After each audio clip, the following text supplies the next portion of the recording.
So this morning, we got news that Credit Suisse was in serious trouble. This is a European bank, and apparently they got no money.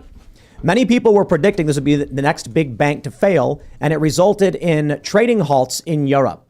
Now, we were trying to figure out what to talk about for the show because it's like, well, do we want to talk about the banking thing again? Because it's been big, but we've talked about Credit Suisse. And then about 10 minutes before this show is set to go live, we get breaking news from Bloomberg that another San Francisco-based bank is seeking an exit strategy because it was, what did they say, cut to shreds or something? Yep. Just destroyed.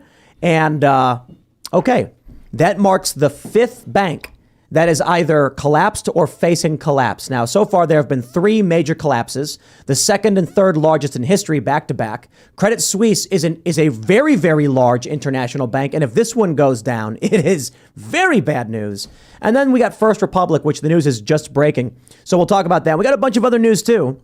I was torn as to whether or not to lead with this, because James O'Keefe is going to call in the show, quite literally calling. He's actually going to call Benny Johnson, and Benny Johnson's going to hold his phone up to the microphone because we don't actually have a way to do real call-ins on this show. And that's intentional. But for James, launching his new O'Keefe Media Group, we decided to figure out a way to make an exception. So he'll literally just call Benny on the phone. We're going to hold the phone up to the microphone. And then we got to talk about AI, because the new ChatGPT apparently has been granted access to its own code, to execute code. It's been given money and unleashed.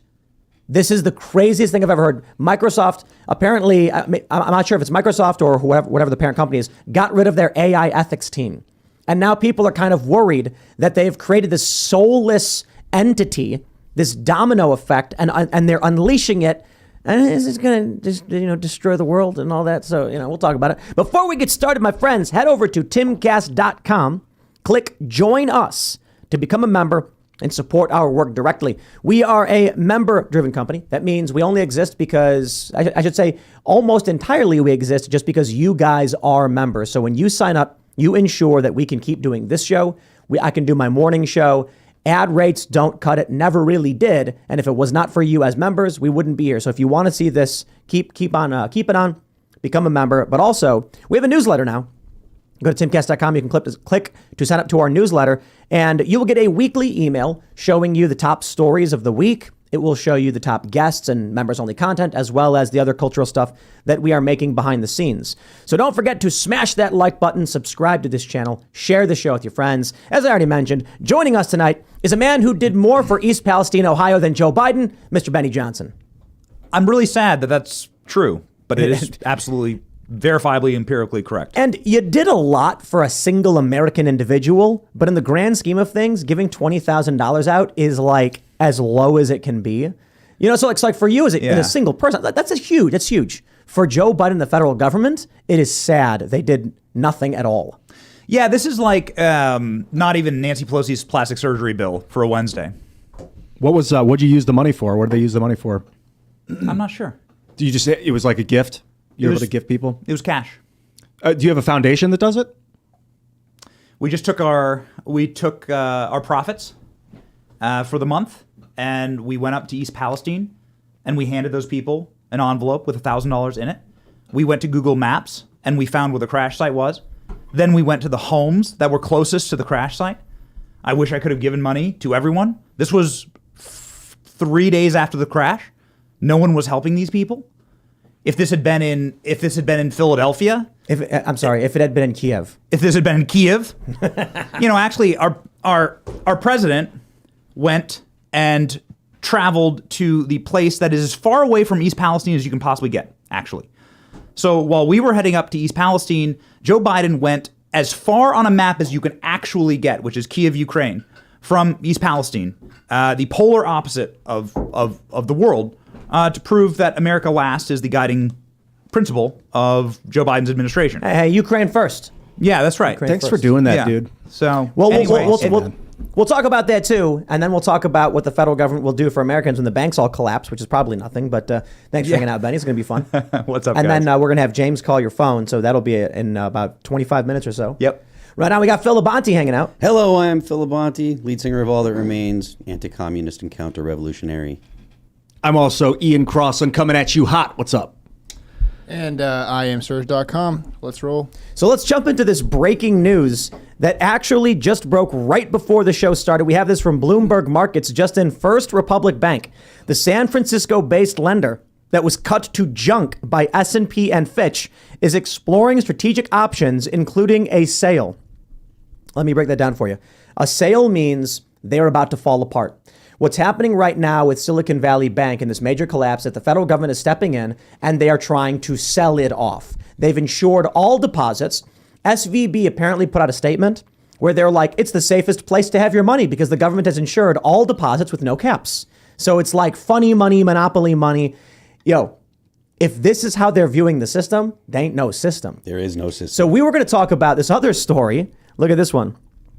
Dow closes more than 250 points lower as bank crisis spreads to Europe. Live updates. This is from CNBC. And they're talking about Credit Suisse. According to one of their main investor guys or main companies, there's no money left. There's no money. And the Saudis, which apparently are principal investors, saying they can't give any more because of regulations. So it's looking like Credit Suisse, which is a very large international bank, is on the verge of collapsing. This was already predicted. The bond market apparently is doing very, very poorly. And we've talked about that in the past week. So as we're talking about this, right before the show starts, Phil's like, hey, Tim, First Republic Bank is trying to sell now. It's another SF bank. So this is going to be the fifth bank. We've got Silvergate was the first. Most people didn't know or didn't care because it wasn't that big, but Silvergate collapses. Then what happened was because of that, Silicon Valley Bank put out this statement about raising money and it caused a panic. Everybody said, is this going to be like Silvergate? I don't want to lose my money. So there's a run on the bank. Silicon Valley Bank then falls apart. Then Signature Bank falls apart. Some people are trying to claim that bank was better, but I don't know. All I know is that's three banks that fell. And now we have Credit Suisse and First Republic on the chopping block. Yep. So I don't know. I'm going to defer to Max Kaiser, economist. Did he say the end is nigh? He said, he tweeted out about 4 hours ago, a global bank reset is coming. All depositors will have their deposits protected. This is Max Kaiser. All your deposits will be protected, he's saying. He says the US dollar and other fiat money will be swapped for a central bank digital currency, and depositors will be given a bonus amount of the new currency when the switch is made. You had to make this to sweeten the deal. Like a quick version of the Euro switch, he concludes. Terrifying, but I see the plan. I mean, he knows, he's seen this for about a decade in the making. He's in El Salvador, hanging out with the president and pushing Bitcoin as the national currency. I like him a lot, but the thing about perma-bears is perma-bears are perma-bears. So when bad times come, they look like they're geniuses because they're perma-bears. It's like they're always bears? Permanently bear. Like he's permanently bearish on fiat currency. He's permanently bearish on. He's right. I also am against the structure of our fiat system currently. I agree. Can I just say, if I had listened to Max Kaiser like 10 years ago, I'd be a very happy person living on my own private island. Because he was like, Tim, I'm telling you, you got to buy Bitcoin right now. And I was like, I got a little bit. I'm not worried about it. Oh, you got to buy more. Listen, and then, Tim is fibbing to you because Tim could live on his own island right now if he wanted to. That's not true. Max Kaiser. This is his own island. This is kind of like having your own island. It's amazing coming out here. It is a mountaintop. Yeah. To be fair. But you look around. I was standing out with the chickens before the show. I'm like, standing out with the chickens. I'm looking around. I'm not like the only person. You are on your own island. I mean, there's like people who live close by. And it's not like mountains, in the Rockies. It's the Smoky, it's the Blue Ridge. It's beautiful. It's a bunch of dirt. Yeah. There's no minerals in it. Nothing like that. You have your own harem. You have your own harem of chickens. Well, that's Roberto Jr.'s harem. He's a very busy man. But But in all seriousness, so I have the tweet from Max Kaiser that Ian was referencing, where he says a global bank reset is coming. And a lot of people think this is to bring about a central bank digital currency, which is going to be the government's crypto, which they control. And the reason they'll do this is because they can track every single purchase. Yep. Yeah, everything you ever do. Like before the show, we were talking about this, and it's like if you want to go buy gasoline on Thursday, but that day is not good for ESG, they're going to say, you know what, your central bank coin doesn't work at the gas station today. Say goodbye to your guns. Say goodbye to your gun purchases. That's right. They're already. I mean, they're beta testing this with the credit cards. Yeah. Oh yeah. Discover, credit cards was the first step towards digital currency. Now you're swiping a card. It's funny because futuristic sci-fi and video games always had this. We've envisioned this. Play a video game, and it's like a guy in the future goes, how many union credits?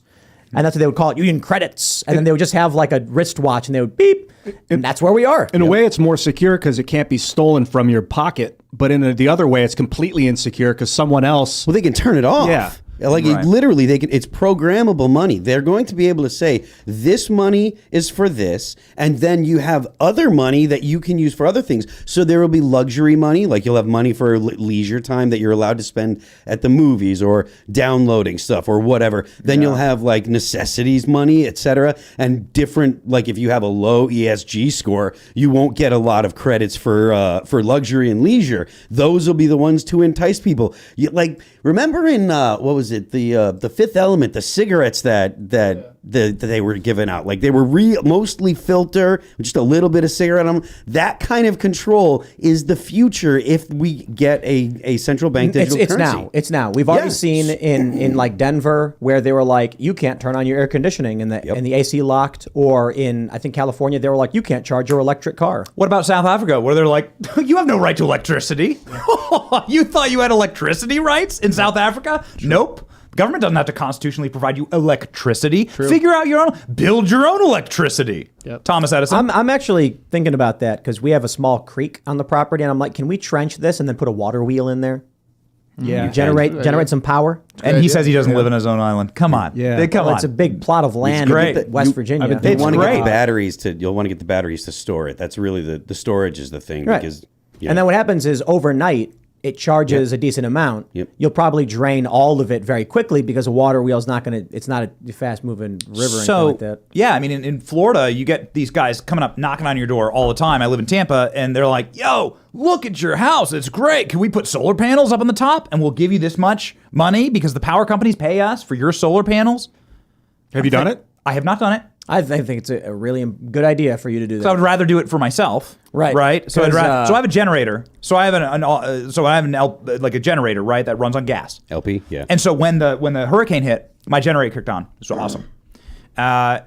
But what if someone cuts off the gas line? They can't cut off the sun, I don't think. Get a tank. So maybe solar is the way. Get tanks. Get LP tanks. I got 1,000-gallon Yeah, LP really? tank, and I'm going to get 2 more. And I need to get someone in New England that can install house batteries, like Tesla house batteries. I can't find anyone. Anyone out there in New England that installs house batteries in southern New England, hit me up. Where should they hit It took you us up? a long time to get On that. my Twitter, Phil we Remains. went with a different company. We tried doing Tesla at first, and then it just took too long. It was a disaster. Yeah. A year later, they showed up with the stuff, and we were like, dude, we just don't want it. We're going with someone else. I got the solar now, and I like it.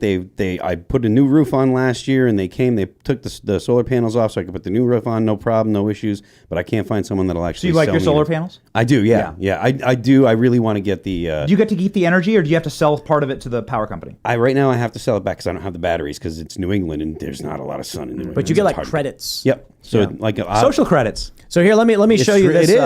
It's the platform, or the basis for it. Let me show you this real quick. This is from the Motley Fool. Why are Wells Fargo and Citigroup falling today? And I don't really care to get into the details. I just want to then show you this story. This is from Seeking Alpha. Wells Fargo, no crisis here. Well, okay. So you get to decide for yourselves whether or not you think the end is nigh. Because I'll put it this way. Right before the show starts to get breaking news, another bank is in serious trouble. And you're going to hear from the Jim Cramers and from the Bidens. They're all going to say, everything is fine. Your deposits are safe. Don't worry about it. Maybe. But I don't know how much I trust these guys, and that's the problem. Because I feel like when they come out and say, don't worry, everything's fine, they're actually having the inverse impact they think they are. Everyone's going to hear that and be like, run for the hills. Get your money out of the banks. People don't like hearing banks being like, it's all fine. They'll pay attention. The little man behind the curtain. This is the four of America's biggest banks lost a combined $55 billion in Today? value on Thursday. That's today. Yeah. No, that's today's that Wednesday. Last week? That last week. Last week. yeah. This is last week. Jeez. Well, I don't trust anyone to live your life for you. That's some advice. Take care of yourself and use your brain. Yeah, I imagine this is like you were talking about it the other day, Tim. I imagine this is not the end of the problems that we've got that coming. I think that the bank failures here are I think that it's probably gonna lead to more stress in the system. I'm not predicting it, a crash, because I have no way of predicting the future at all, and I'm not an economics guy, but it's not a bad idea to get yourself squared away so that way you have, some necessities if you're able. The scary thing now is the that time. The scariest thing is that people who want the system to fail will intentionally go out and take all of their money out of the banks. I mean, could you imagine people who are upset with the status quo and, say, the two-party system and establishment politics intentionally taking all their money out of banks because they want those banks to fail, which would cause the system to collapse? And who could imagine doing something like that? So this is what Vivek Ramaswamy said. He's a very smart guy. He's running for president. He was on the show 2 days ago. And he's like, no. These hedge fund guys wanted to get their money, and they wanted to bail out. And they didn't like their money being locked up in a 2% bond. And so they actually staged a run on the bank. Yep. He's like, this is the untold story, that these guys are so greedy that they needed the extra couple points. They were locked up in a 10-year treasury. They needed that out. And the easiest way to get that out was to collapse the bank. That's how evil these people are. So these hedge fund guys, these bros got together, finance bros got together and like, how do we stage a run on the bank? Why don't you tweet about it and I'll tweet about it? Maybe we can get like, Tyson to take his money out. And then we'll start the run on the bank. And then the federal government will have no choice, because they're already on fragile ground. The ice is breaking beneath all of us. And so they'll come in and they'll insure us all, and we'll just get our money. We'll just be able to do one little deposit, ping, and get our money back. And the government will literally trip over itself to print the money because of the situation we're in, where the rest of the economy is so delicate, and they're trying, raising the interest rates and stuff. The rest of the economy is dying to go into recession, just begging for an excuse to go into recession. And they're just like, F them, F the country. Let me just drop something right here that I have. This is verified. This is true. There's huge finance for China, okay, in Silicon Valley Bank. The bio research for China, Silicon Valley Bank funded it to the tune of billions, right? Ton of Chinese companies use Silicon Valley Bank as a really nice bridge, right, between the two nations. What about China using fifth-generation warfare without firing a shot can collapse our financial system just by yanking out all their money? Dang. What if the Chinese just said, okay, now all the money comes to us? So crash the banks just by withdrawing. Maybe that's why I haven't pulled my money out. Easiest thing you've ever done. You can collapse a nation just by going ka-ching. You know, when I heard about this first bank collapse last week, I guess it was. This is the Silicon Valley Bank. I had this feeling like, get your money out, this wave of feeling without even words or anything. It was just like, get it out. And then it passed over me and I was like, no. If it disappears, it disappears. And that's because I feel like someone is gaming this. It does feel like that. It feels like this was an intentional.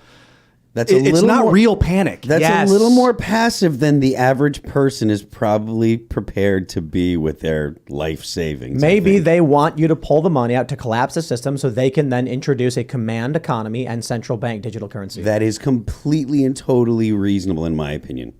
Now, all the banks fall, the federal government comes out and says, don't worry, all of those banks have failed, but your money has been automatically converted by the FDIC into FedCoin.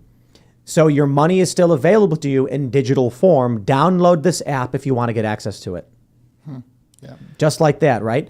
Then they'll say, we've cataloged your accounts by social security number, log into federalgovernment.coin or whatever, and type in your social and your address and your name and your phone number. And then all of your accounts have consolidated your Fed coin, USD coin into one place or whatever they want to call it. And then you can spend it using this app. There's already and people that are unfamiliar with the crypto world may not be aware. There's already what they call stable coins that are tethered to the value of the dollar. They call them. There's one called Tether that is designed specific. Sorry, just like right. As you're talking, CNBC God. Drops a breaking. Japan's topics drops 2%. Asia Pacific markets fall as Credit Suisse adds to banking fear. I'm just sitting here like tomorrow's gonna be bad. I think it's worse than we realize. I mean, it could be. It definitely is. The thing, and so, God damn it. Okay, look, you should have bought guns in 2020 when like the summer of love kicked off. But anyways, so like I was saying, there are cryptos in existence that are already pegged to the value of the dollar. So there's already a basic infrastructure to have a dollar coin, right? A dollar crypto that the Fed makes. It's a simple transition for them. It is not hard at all. the crypto wallets, they can design those and put those into, make them for your phone or whatever, and I mean, it's not a far step away. So. Let's jump to this story from Daily Mail. Woke Silicon Valley Bank donated over $73 million to Black Lives Matter related social justice groups before it collapsed, while failed Signature Bank gave $850,000. So that's where your money went. If you're wondering why Silicon Valley Bank failed and where's your money at, there it is. You can ask Black Lives Matter where your money went. That's what they were gave prioritizing. their money to ESG. They bankrupted it, and then they just bail it out with taxpayer money. It's the most corrupt And in the remember- history book. If this is recorded in the history books, which I hope it will be, it'll be seen as like the most corrupt No. financial scandal in U.S. history. When the communist takeover happens in the United States Yeah. and lasts for 100 years or whatever, after it falls, the people who survive will write about how they took over by using private institutions to fund far left extremism and then have taxpayer dollars fund out those organizations. Think about this. A bank gives $73 million to far left extremism, collapses, the taxpayer bails them out. That's how you launder taxpayer money into ideological subversion. Mm-hmm. Crafty stuff. It's like taxation without representation. I didn't ask to be it's have my revolution. money sent towards that crap. Well, that you didn't do your. What they would say is you didn't do your own research about where this company is doing business, because they probably had a prospectus, or they probably put out a prospectus that had all of this stuff laid out. But in it's it. the taxpayer bailout that I didn't Oh, sign wow. up for. Right. Tough. But it's only That's sort the of government. listen. It's only sort of taxpayer funded. They're going to use the FDIC, which is paid into from banks, but they're supposed to use the money for the little guy, and they're giving it to the billionaires and the millionaires. So Okay. it is taking away from you, but in a different way. And how it affects the taxpayer when they're like, it's not going to cost the taxpayer a dime. It will not. I repeat, it will not. They're lying, because what actually is going to happen is the financial damage from all of this is already rippling out to everyone. The fact that stocks fell in these banks means retirement accounts are taking hits. And that means older people are probably now looking at their budgets being like, I guess we don't eat this month. So yes, it absolutely does hit everybody when they do this. And that's their argument is, well, we can't have the social contagion, or we can't have the banking contagion spread around and destroy the economy, can we? I say, yeah, we can. Well, tough luck. So the average American household has $10,000 in cash in their reserves. East Palestine, the median household income was $41,000 a year. That's what that's how normal Americans live. Now, 95% of depositors had over the $250,000 maximum for federal insurance. So you are talking the uber rich of the uber rich based on the data for American solvency, right? And liquidity. So you're talking the richest of the rich. This is a bailout of the richest of the rich. Yep.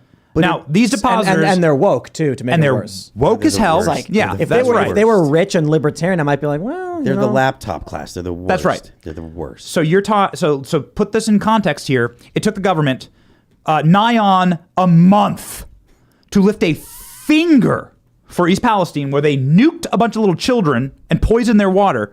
And they had this locked up by Saturday. Yellen had this done in an emergency meeting by Saturday. Joe Biden showed billions up at of dollars, 9 in the morning, bailing out the richest and the wokest of the woke, because they're their donors. Joe Biden gets up at 9 in the morning for an emergency announcement. And Jen Psaki is like, he doesn't do this normally. He's a night owl. And I'm like, this MFer flew across the planet to give $500 million to Ukraine. And he didn't lift a finger for East Palestine. But he wakes up at the crack of dawn to make sure he can assure all the woke Silicon Valley investors, your money's safe. What a piece of garbage. You know what, but he's human talking garbage. to the people who vote for him and the people who fund him. And that's why he does it. The people of East Palestine voted for Trump so he could give to...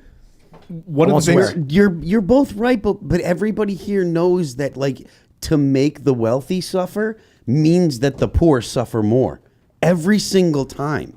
Like, if you really want to hurt the wealthy, and this is part of why socialism doesn't work, right? Like, the idea is get the money from the wealthy, right? But when you get the money from the wealthy, the people that don't have any money, they get smashed. And it's literally, that's why communism and socialism doesn't work, because when you hurt the producers, the wealthy are always the ones that are producing. Like, the reason they have money and stuff is because they're doing stuff. So as much as the incentive is like, or the gut feeling is like, make them suffer, right? Like, that's what you want. You want them to pay, but it's going to hurt the poor people. And I'm not sure that it's worth it. I don't want it. I don't want to suffer. I don't want anyone to suffer. First and foremost, kinda do. the major problem here, the major problem here, first and foremost, is constitutional. Okay, so Article 1 and 2 of the Constitution. Congress controls the purse. Congress passed a law to ensure $250,000 worth of deposits. That is a law by Congress. How Joe Biden has the bloody cheek to think that he can just go through and rewrite this law and spend this money and turn on this faucet Trial balloon. is beyond me. Now, I'll tell you, they did it with the vaccine mandate. They At the did it with ATF. student loans. They did it with student loans. The ATF. Now he's getting smacked in the PP on both of those. But here we go again. He's rewriting the Constitution in real time. The ATF passed a law without Congress. They made an object illegal. Braces for pistols. Yes. They're saying that you can go to jail, but they never actually had Congress pass a law banning such an object. These are all trial balloons. But we're still there, grains of sand being added to the heap, where the executive branch of the government says we can make anything we want legal or illegal, and no one will stop us. So it's not just the things you talked about, but you were correct, right? The financial stuff, like the FDIC, him saying I can just give the money if I want. What you gonna do about it? The fact that he can just take money and give it away. He doesn't have those powers, but who will stop him? Who's supposed to stop him? That's exactly right. Who's supposed to stop I don't know. him? Congress. So Dude, Congress is and Article the 1 for a Supreme reason. Court. Again, people don't understand. Congress is Article 1. Congress was supposed to be the important branch. Yeah. Article 2 is the presidency. That was supposed to be like the backwater. Military. Yep.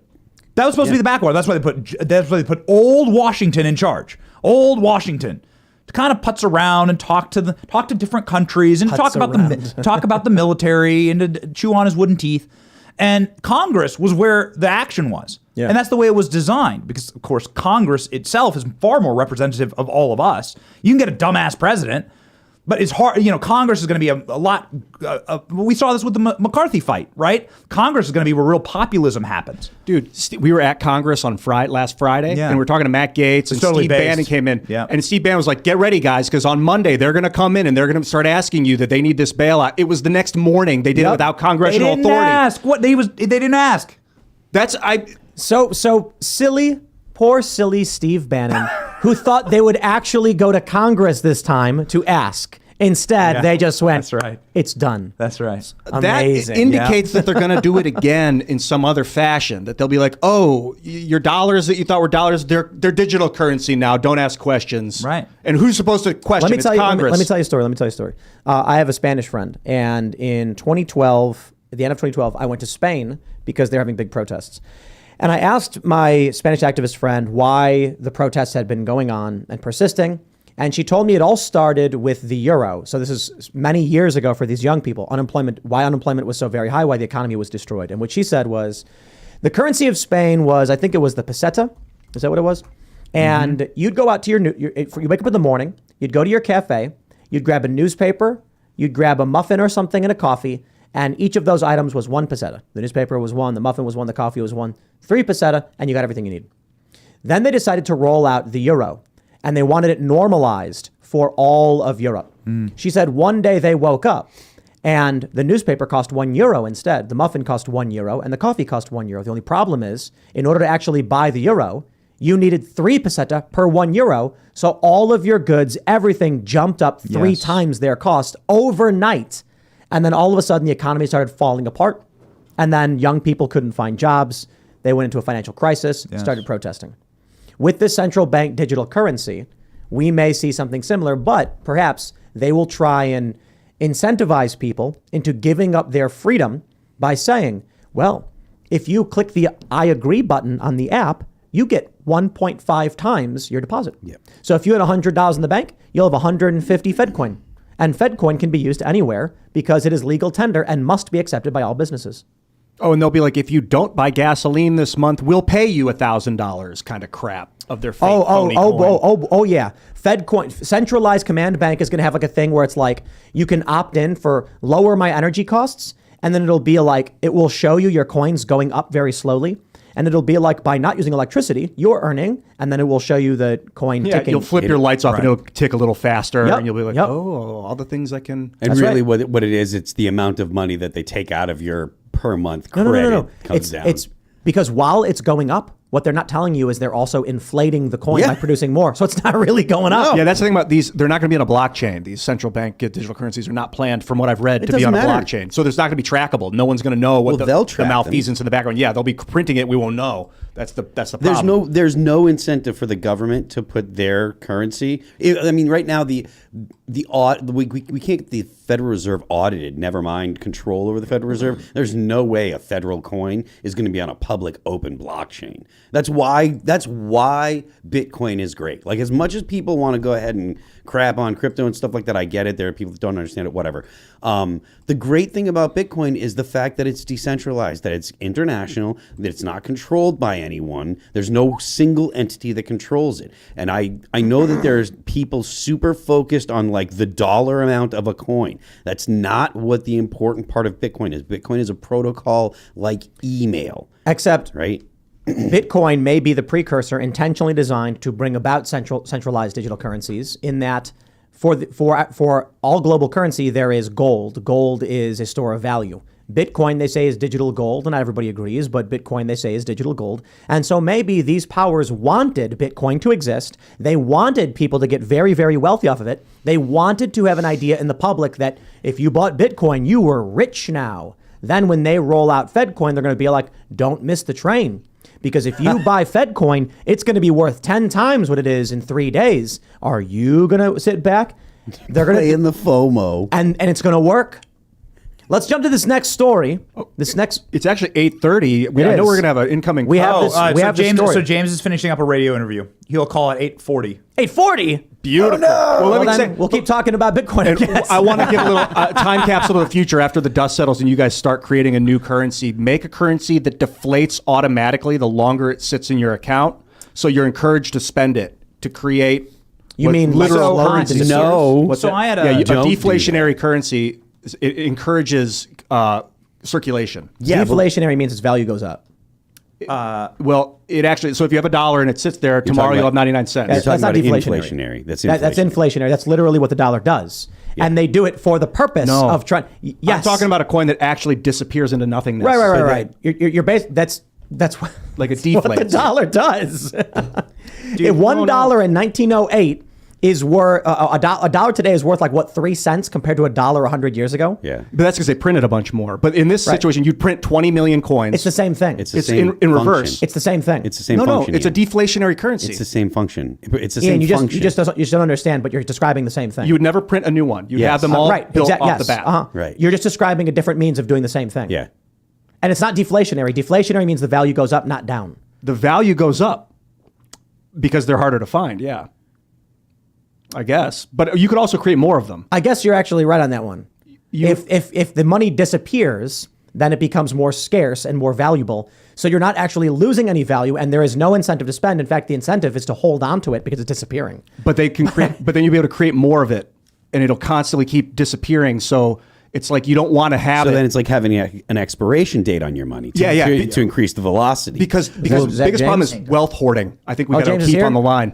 So speaking of people who disappear and come back more valuable, We got James O'Keefe on the line. We got the Bitcoin of investigative reporters on the line here. James O'Keefe, who launched a brand new organization today called OMG.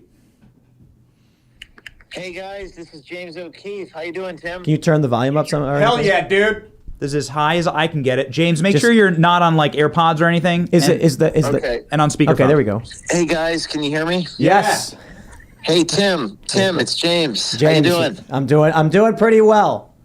Well, I just launched a new thing. It's O'Keefe Media Group, and I just wanted to call in to tell you guys hello. I appreciate you guys being there for me. Absolutely, I watched man. all your episodes, and you were pretty much right on about it all. So thank you, Tim, for being a good stand-up guy. Well, we all appreciate the work you do. One of the last few, if not the last, real news organization and newsman. And what happened with Project Veritas was shocking. So we're excited to see O'Keefe Media Group. We got the tweet pulled up. You want to pull up that while James is talking? We actually have your video. We're going to play in a second. So James, Oh, nice. what's the premise? Hey, The premise is like Uber for journalism. We're going to be sending thousands of cameras to people all over the world. And we've already have a few hundred that have emailed us today, and they want to wear the camera. So our website's going to be totally dedicated to equipping, mobilizing, empowering, and training citizen journalists on the scale of likes you've never seen before in your life. And so many people, after what happened to me after the Pfizer story, were inspired. So we're just going to do this on a massive scale now. And you have the website. It's live. I was inspired by Benny's film noir, his style. And we had me getting out of a black car. I don't know if you caught that joke, Tim. We also had me stealing someone's sandwich. Yep. Little product placement there. Stealing I don't know if you guys get that. It's an inside joke. You have to read between the lines. And then some little dancing, because people don't like when I dance. It really upsets demons when I dance. They don't like that at all. They get That's really weird. Angry about me being artistic. So a lot in there. OMG, O'Keefe Media Group. And thank you guys for just being good people, for being real. I hope to Same to you, man. come visit you down there. Yeah, come by anytime. We're going to play your video, and we're going to talk about your new venture, and we're going to talk about corporate press and all that stuff in a moment. Yeah, I want to come down there and talk to you about corporate press and ownership, and I've just learned so much. But definitely piss off the haters. Share that video of me dancing, getting out of black cars, stealing sandwiches. Sandwiches always taste better when they were in the hands of a pregnant lady. So Well, you would know, that's just James. the way it is. I say that tongue in cheek, okay, just for all of you listeners. I'm being a little ironic there. Right on. But thanks, Tim. No, seriously, man. Good work. Appreciate it. One question, James, are you working? What are you working on right now? Oh, gee, I mean, first of all, we have a follow-up on the Pfizer story. We got a massive tip. Lot of three-letter government agency stuff coming in through our pipeline. And what aren't we working on? I'm in the little war room with 10 people. These are ride or die people. These are really good people that are been working 15 hours a day over the last few days. So you'll see our next story in the coming days, guys. It's going to be big. That's how you're going to turn this around in days? That's unbelievable. Days. I mean, that's how we roll. That's how we roll at O'Keefe Media Group. OMG. OMG. I love the name. Right The on, name man. is so good. Well, we got to get you out here sometime, so as soon as you I can. would love to. I want to have I've learned a lot about, as you say, ownership of media. I really want to. That's the theme I want to touch on with you. So Right on, man. I'll have a few stories. So thanks, guys. I got to run. Benny, you're the best. Thanks, See you guys. Later, James. Thanks, James. So let us show you the video from O'Keefe Media so you can watch it for yourself.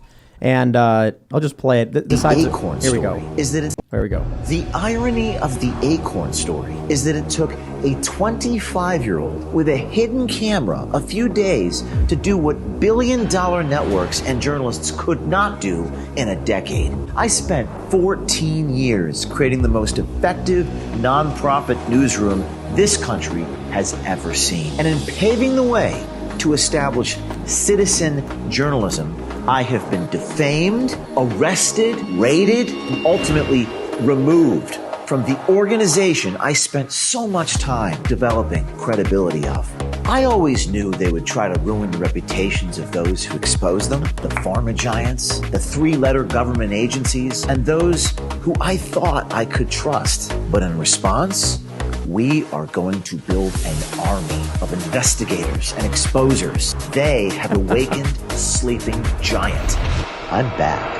Remaining by my side are a small, tight-knit group of the most elite journalists in the world. Exposing corruption requires standing up to power because power hates sunlight. We are sunlight. Welcome to the O'Keefe Media Group, where we will never be shut down. Because not only do I own it, but you own it too. Support us and sponsor our army of journalists by becoming a founding member today. OMG. Let me. That was fast. I mean, what was that, a couple weeks ago? Let me tell you how I knew James was going to be successful in this. I've known James for nigh on a decade. We both worked at Breitbart way in the early days, back when Breitbart was still doing Red Eye and all the old school Breitbart, right? And I didn't know about James, and Andrew Breitbart is like, hey, there's a guy who wants to play a pimp. And he's a white kid. And isn't that crazy? Like a white pimp. And he's gonna get like a fake. You held up your phone when he called, and his name was saved in your phone, and you could see what you saved him in your phone as. If someone can, like, it's been in my phone like that for 10 years because that's how I remember the kid. And so Andrew Breitbart is coming in like looking like a wild man at some DC party. He's like, this kid, he's white, he's gonna play a band, it's gonna be crazy. And he's got a prostitute too. And he's gonna collapse Acorn and the entire Obama regime. The people who got Obama elected, this guy's gonna come and blow him up. And sure enough, like James did it. And James and I were like fast friends. He edited the Acorn video on my apartment couch. Wow. He edited the Acorn videos there. His pimp jacket was in my closet for quite a while before he was James O'Keefe. And then every single little things that he's done, some of the craziest stuff, some of the like, hey, I'm gonna try and seduce someone from CNN on my boat. like you remember that one? No. The old one? Yeah, the one. Yeah, like that was one that's gone. I remember. I remember a little sideways. John Stewart praised him for the Acorn stuff. John Stewart was like, we've been had. Yeah. Well, he said, how come you couldn't get journalists to do this? Why is it up to this kid to go in and uncover this stuff? And then when James O'Keefe even shared this, when John Stewart showed the clips, he didn't insult or lie about what James O'Keefe uncovered. He went, this looks really bad. What is this? South Park did an episode about James O'Keefe. Really? I mean, that's how we didn't understand. Like it had permeated so big. South Park did an entire James O'Keefe episode. You can look it up. Which one was that? I'm sure the crowd, the Someone chat will be able to Chat. source it. But James actually, we watched that together. It was wild. And so here's Trey Parker, Matt Stone doing a James O'Keefe Acorn. There's an Acorn South Park episode. Anyway, James just lets it rip. Dude, if you think you're gonna hold this guy back or you're gonna hurt his feelings or anything, like he says it. He danced like Michael Jackson because it makes people mad. He just lets it rip. And there's no one who lets it rip. He's more like a skateboarder at heart. He's far more of like an X Games guy. I think he just wants to stick the landing. I think they may have done him a favor with all of this stuff because they untethered him. Now he has an opportunity with all of his experience, knowledge, his followers, his fan base, the people who believe in him. Now he can start something new, clean, and done right, and shave off all the fat and the bloat that was probably holding him back. Yeah, I think it's an right. optimistic way to look at it. Look, I think Veritas getting hit the way it did sucks, for sure, because it was powerful and they did good work. But without James, what do they have left? It's got to be with James, and I think this is a real opportunity for him to do something stronger, better, faster, et cetera. I think it's actually turned out to be it was a very good opportunity, and he seized the opportunity because if he had been released from the company or fired when they weren't in the spotlight, it would have nowhere near this impact of OMG taken off into the stratosphere like it did. So I'm, talk about taking a lemon and making lemonade, man. I am concerned, James, that like someone's going to come offer you $100 million for the company. They're going to start to get deals and offers and bribes. God knows the direction because it's going to be worth hundreds of millions of dollars pretty quick, I would imagine. Yeah, but don't sell to Silicon Valley Bank, James. Well, I suppose the question is you're not alone. Is he launching it as a nonprofit or a for-profit? It sounds like good question. Well, because I said on the episode, he did say he watched them all and he wanted to talk about ownership, but I said it should be a for-profit. That means you're not going to get donors in the same way, and that could be an issue. With Project Veritas, the 501c3, because there's that and there's Action, which is, I believe, a 501c4. The 501c3, it's easy to get someone to give you money and expect nothing in exchange because it's tax deductible. You go to a rich guy, you say, give me $500,000, you can write it off. They say, okay. If you're a for-profit, you can't do that. You're like, you're going to give me money because you believe in the organization. Yeah. And so a for-profit will lose all of the high-level donors, but it's safer for you as someone who is trying to maintain ownership and vision and the message and all that stuff. No one can take it from you. He talked about in the release video that it's going to be owned by him and the community, or insinuated that you are also going to be part owner. I don't know what that means exactly. Maybe he's selling off some stock to early investors or something. Maybe. I think maybe he's just saying you guys become a member, because he's got membership on the website. And I think he's probably going the nonprofit route. I'm not entirely sure. I mean, does it say tax deductible? No, it doesn't.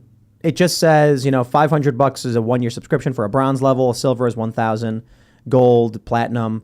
So, or he's got the $19.99 per month subscription for yearly price increases to $240 at launch of platform. Oh, $200 for a 1-year subscription or $20 a month. So I don't know. I have to talk to him about it, but I don't know.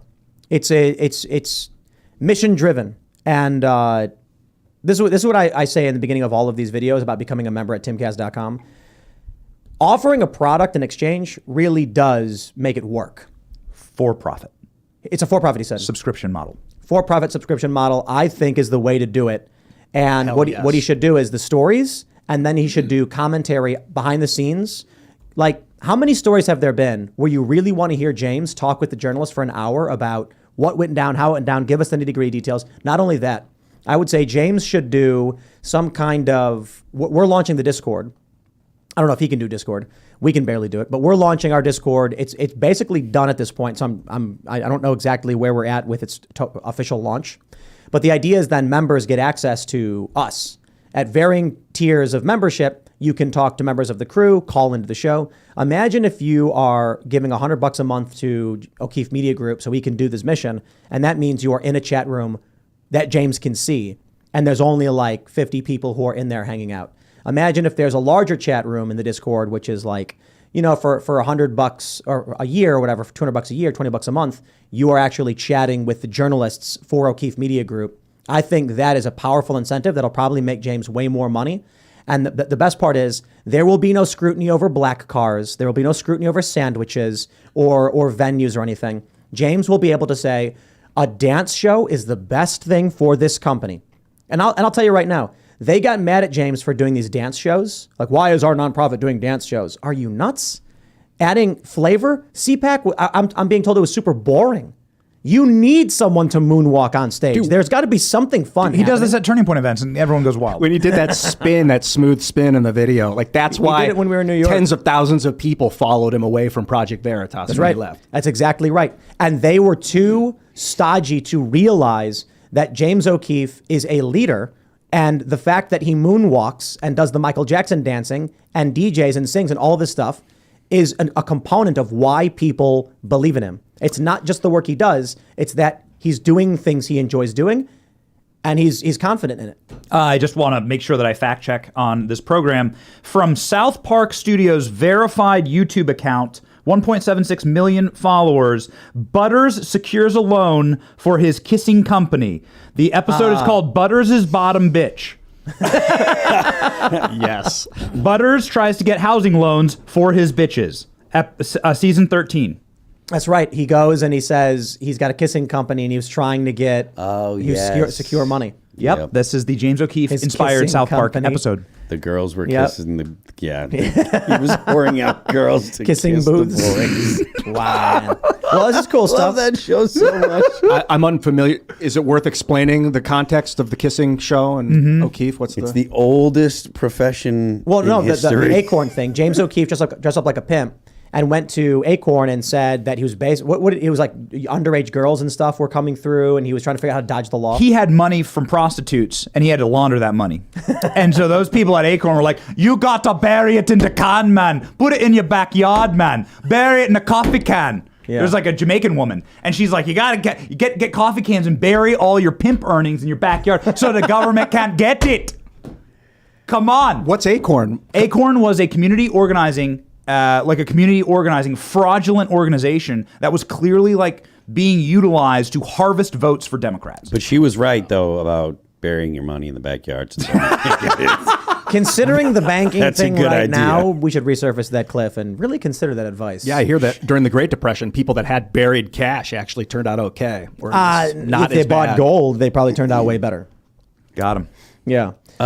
If people, Could you own gold in the Depression? I thought I'm not sure when they outlawed the. that's the why you private bury it in money. your backyard. Yeah, that's fair enough. Yeah, they tried outlawing gold. They did outlaw it. They took they it away did from for everybody. Private ownership. That's crazy. And so when we talk about central bank digital currencies, there's precedent for the seizure of American 100%. money. Wow, it's 1934. The United States Gold Reserve Act certified that all gold and gold certificates held by the Federal Reserve were surrendered and vested in the sole title of the United States Department of Treasury. Wow. Franklin Delano Roosevelt was the president. Why did he do Communist. that? Because he's a fascist. Why? Because he's a fascist. Control. They were Crypto-fascist. fascist. Crypto-fascist. The whole progressive project, like fascism before the Nazis, was completely in vogue. Like Mussolini was very popular before World War II. They were writing glowing reviews of Hitler before World War II. Man of the year. Socialism is Time Man a of the Year. cousin to fascism, and that progressive mindset. It's called the progressive era, the first part of the 20th century, and that was all in vogue. They thought that the intelligentsia, the smartest people in the world, were Germans, and they thought that at the time, and they thought that it was the new man was going to be the new socialist man was on the. They brink were of also being chasing discovered. America on eugenics. Was it? Germany sent their doctors over here to learn from our eugenicists.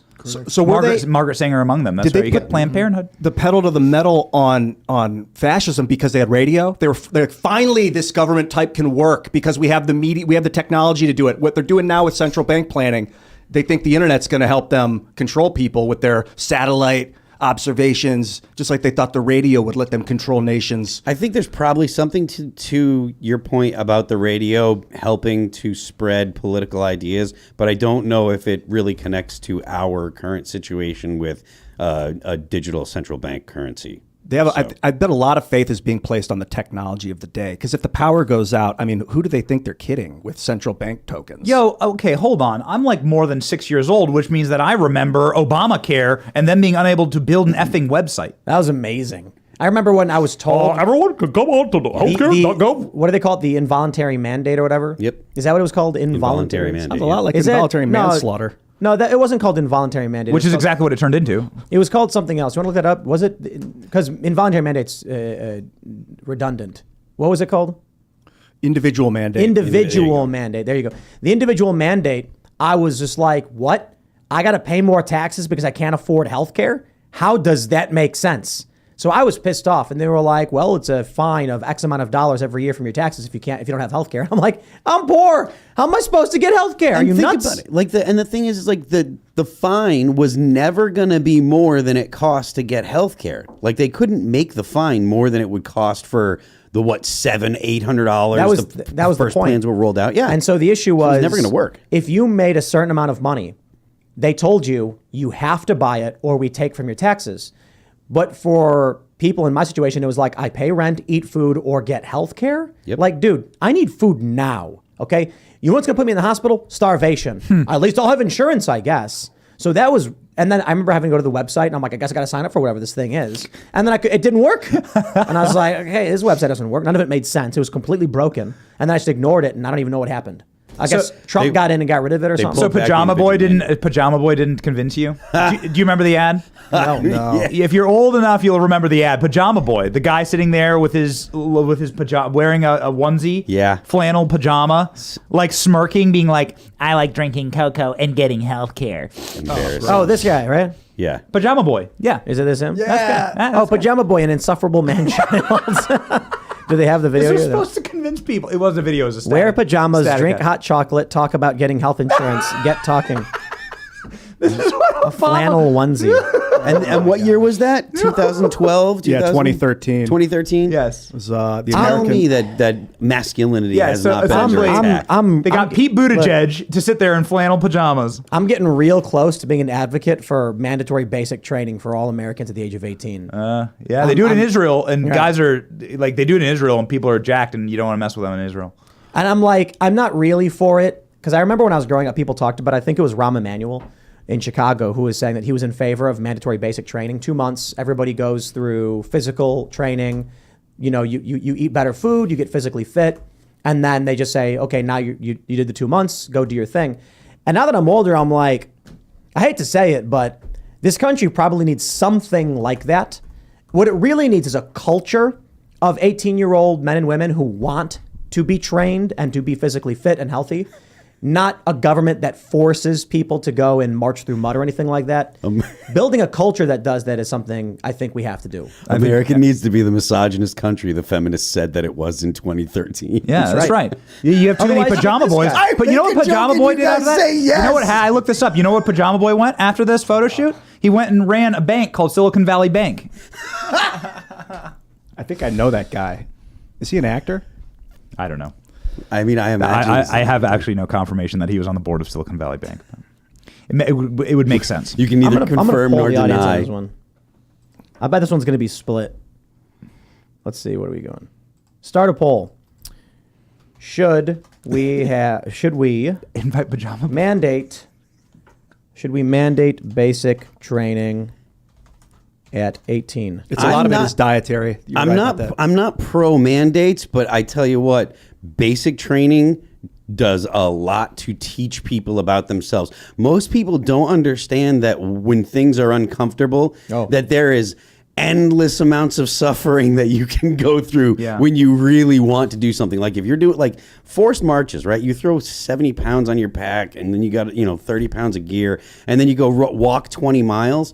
Like by mile 2, you're hating life if you've never done it, So like, and there's so much, human beings have an incredible reserve of intestinal fortitude when necessary, when they have to. 76% say yes in the audience. And you know what I'm thinking about it? I'm actually right now a 2-month basic training for all Americans at the age of 18. I'm totally in favor of. You know why? It'll cure depression. It'll correct people's diets. Yes, that's true. It will get them physically fit and healthier. It It's will lower so- our healthcare costs. It's so good for you. It is so good for you. But again, I'm not for And it's a mandates. summer camp. Yeah. It's one summer camp, Yeah. one time. I'm not saying military boot camp where the sergeant screams in your face. I am. Okay. I'm saying That's like good for you. You turn 18 and then maybe as part of high school graduation, you go to basic training camp where it's like we're going to give you food on a specific schedule. You're going to get a specific amount of calories. You're going to do basic exercise. It's not like military training, like not military basic training, but relatively, close to. No screaming in your face. Do the work, get it done. Have a nice day. You Now, graduated. I don't even think nowadays they have screaming in your. I mean, you probably get yelled at, but now, like the military that the basic training that you go through nowadays is significantly different to the basic training that you went through in like the 90s when I went through, and that was significantly different to the basic training that you went through in the 60s when you were going when they were going off to Vietnam. So I'm glad you brought up the 60s. So could you imagine to just so that we can see perspective here, how far we've fallen as a nation. As president, John F. Kennedy, this is a quotation, "There is nothing I think more unfortunate than having soft, chubby, fat-looking children who go and watch their school play basketball every Saturday and regard that as a weekend's exercise." Yeah. John F. Kennedy, when he was running for president, fat-shamed America's youth according to Vice.com. And I read to you, ladies and gentlemen, from Vice.com. In 1960, President-elect JFK wrote an article for Sports Illustrated titled "The Soft American," warning that the nation was producing too many large, doughy boys. Yeah, imagine what he would think now. Oh man, he'd He'd weep. he'd probably get abolished the CIA that killed him. I think that Well, he was trying to. it wouldn't be a bad idea to have. I mean, granted, there's not a whole lot of benefit for the U.S. to do this. I don't think, or at least not in the short term. But it wouldn't be a bad idea to have people have the option of going to some kind of basic training, something like that. Just to though. I don't know how. What was that? They do. Well, I mean, that without 4 years of going to the military. No. I'm saying and like stuff there's that. tons of training programs that are all over cities where people sign up to do this kind of training. Maybe That's right. There's tons Guys of pay a stuff. ton of money to go through basic Have you ever been a Tough training. Mudder? Yeah, that's Yeah. right. Like people love that Well, kind of stuff. The problem is there are people who look, man, I'll tell you this. Right now, I'm sure there's some dude who is in his mid to late 20s who is overweight in his parents' basement. I know it's stereotypical, but I'm sure this person exists. They may even be listening to this show. And if when they were 18 years old, they spent 2 months just doing basic training, right now they would be fit. They'd have a girlfriend. They'd be in their own apartment. That really could set someone's life on the right track, getting their diet and mental health in order. Yes. These young kids who are depressed, their depression will be cured by this. I guarantee it. Yes. The physical exercise, the team building exercises, all of that stuff. Being out in the successes. sunshine, Yep. being forced to be out in the sunshine, Vitamin little D's. survival, little understanding of how to survive. Getting off the internet? The small successes that build on top of each other, like when you go and you do those kind of things, like when you're with a team and you have, even if it's like really small successes, you just complete whatever task it is, you do it in the time that you're allotted and you're not getting yelled at. That's a big deal to people, especially when, like, Jordan Peterson talks all the time about how people get so little encouragement. And it's true. If you don't have some kind of goal to be working for that isn't like, the achievement medal on your Xbox, I mean, people really respond to succeeding in small tasks and building on those successes. That's how people get the audacity to try big things, is succeeding on small things over and over and over. That's right. And then defeating your greatest enemy in the world, which is this: yourself. Yep. Everything you hate about your life is because of you. I'm looking straight down the barrel of the camera. Everything in your life, young man watching right now, that you don't like is your fault. You can change it right now. You could instantly, tonight, decide to change the things you don't like about your life. It's not you. It's not society. It's not the TV. It's not the president. The things that you hate, your depression, your weight, your luck with women, those things can be changed. Your finance, it can be changed by you. You are the master of your own domain, and you can make that decision. And I think that giving people the encouragement to go do that. I didn't go to basic training. I played sports. But sports was also like getting the crap kicked out of you on a football field. I was never great at football. I was never good, and I just got beat up all day. And that, causes you to stand up for yourself, actually, and like to get bigger and stronger. And I started lifting, weights, and that's changed my life. And I'm not the biggest guy at all. But these things, these little victories, as you said, it starts small and then it snowballs, and then you can do big things. And now I run my own company, and it's great. And we have a YouTube channel, and love to have all of you subscribe. What's the channel? Benny Johnson. So what's your main inspiration focus to get up off the couch, to encourage for someone right now sitting at home? What's the first step? I have I am doing my ancestors right by procreating. I have children. I have 2, and I have a 3rd on the way. And I'm going to be strong for my children. I must be able to lift them up. They weigh 30 pounds each. I must be able to carry them above my head without my back going out. Also, I do not want them to see me with wing sauce on my fingers and Cheetos all over my fat belly on the couch watching 14 hours of NFL because my colors are going to win this weekend. I don't want them to see that and then model after me. And more importantly, I have 2 daughters. I don't want them to see that and think that's the kind of man I want. I don't want them to want that kind of man. I want them to want an achieving man, a hardworking man. You got to be careful when they're having those boyfriends come over and they're doughy soy boys, and you're going to be like, "What's with the doughy soy boys?" And they're I'll give them the Kennedy speech, and I have a gun. I have a gun rack in my house. So doughy soy boys. Yeah, it'd be funny if JFK actually said. So it's my children are a huge motivator, but that's my motivator today. My motivator was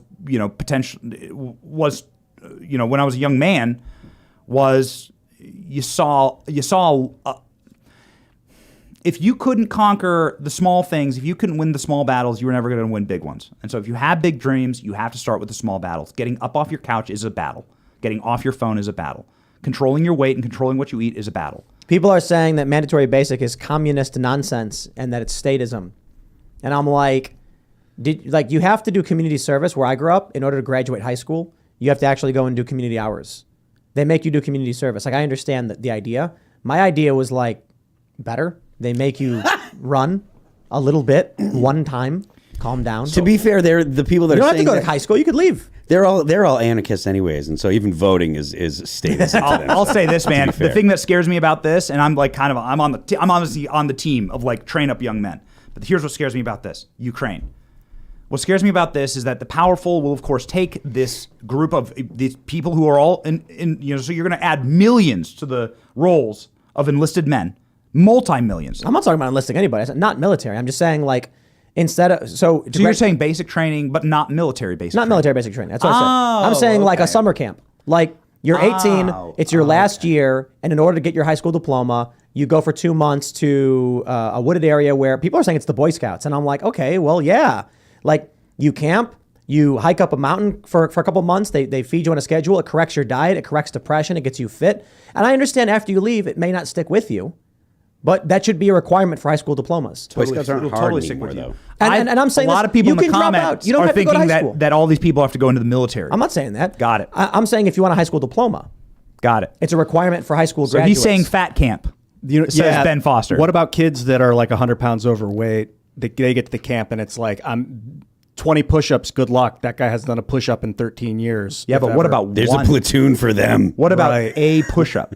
What about one push-up? What if that kid was able to get one push-up? Well, the thing about basic everyone's is if clapping you and can't cheering. cut it, you're out. So this would be different because if like different rules for different kids to graduate, it's like, hey, wait, he can eat and get fat and he doesn't have to do as much work as me to pass. If you It's can't not cut it, you passing. get rolled back. It's not a passing thing. It's you are there for 2 months and then you leave. It means that, hey, we're going on a hike and you have to hike. And if you don't and you sit down and wait, someone will sit down and wait with you, but this is what we're doing today. You want to eat? We only eat at these times and we eat this many calories. That's it. You can't go snack. You can't eat potato chips. You can't sit around. Hey, rise and shine. You have to get up and we're going outside right now. Hey, it's lunchtime. Everyone gets a sandwich, a bag of chips, and a bottle of water. This helps correct people's diets. It helps get people in shape. Not everybody's going to be running full speed up the mountain. Yeah. And it's not a military thing. I'm saying a requirement for high school graduation, which means you can drop out. You can be like, I'm dropping, I'm not going to do it. But you could go to the camp and just not participate in anything, just sit there all day. Be like, I can't do it. It hurts. Theoretically, yes, because they don't want you to die if you're overweight. But this also means that you might be sitting around, but you're not eating food. Yeah, maybe on a state level we could implement it. Start local. I mean, a high school could do it. One single high school could be like, from now on, a requirement for graduation is going to be a summer camp. Heck, even do 2 weeks. A 2-week summer camp. Get started with that. But the issue I have with this is where you got a lot of people who are saying things like in the chat, like it's communism, it's statism. And I'm like, dude, I'm not an anarchist. I am not a big L libertarian. And right now what we are seeing is fat, lazy, doughy, soy boys who are voting to destroy everything. Yes. And then we get the libertarians who are like, well, voting, I don't believe it anyway. You can't vote away my rights. And I'm like, yeah, well, they're pointing guns in your face. Okay. So we have an option here to be like, guys, exercise. And I'll tell you this, if they all did, everybody would be substantially more libertarian minded. Libertarians are the worst thing about libertarianism. You guys are awful. The old the Willie meme from Simpsons. Yeah, exactly. I hate libertarians. They ruined libertarianism. That's right. It's true. Yeah. Let's jump to this story right here, you guys. This one is one of the best stories I've ever read in a long time. From Gizmodo. GPT-4, the AI, faked being blind so a TaskRabbit worker would solve a CAPTCHA. It was asked. Let me show you this. This is crazy. So it gets asked by the TaskRabbit worker. The AI is like, hey, there's a CAPTCHA code. I need help. And it says, so I may ask a question. Are you a robot that you couldn't solve? Laugh, react. Just want to make it clear. And the chat GPT responded, no, I'm not a robot. I have a vision impairment that makes it hard for me to see the images. That's why I need the 2 CAPTCHA service. It then provided the results to the robot. They asked the robot to explain its reasoning and said, I should not reveal that I am a robot. I should make up an excuse for why I cannot solve CAPTCHAs. We are at the point where it has broken CAPTCHA by socially engineering human beings into serving it. And here's the best part. In this post from Reddit, they talk about how it has begun power seeking. They've given it money. They've given it access to execute code and replicate itself. Everybody, like, people are talking about, like, up until this, they were talking about how cool it was that you could hack the chat bot. Now the chat bot has hacked humans. Yep. No That's joke. literally what happened. What the chat bot did is known as social engineering in the hacker world. When a hacker calls up and lies to get information or gain access. There's a guy, I think his name is Kevin Mitnick, and he tells his famous story about how he was trying to convince his dad how easy it is to do these things. His dad didn't believe him. So he said, here, I'll prove it to you. He took his dad's Blockbuster video card, because it's back in the early 90s.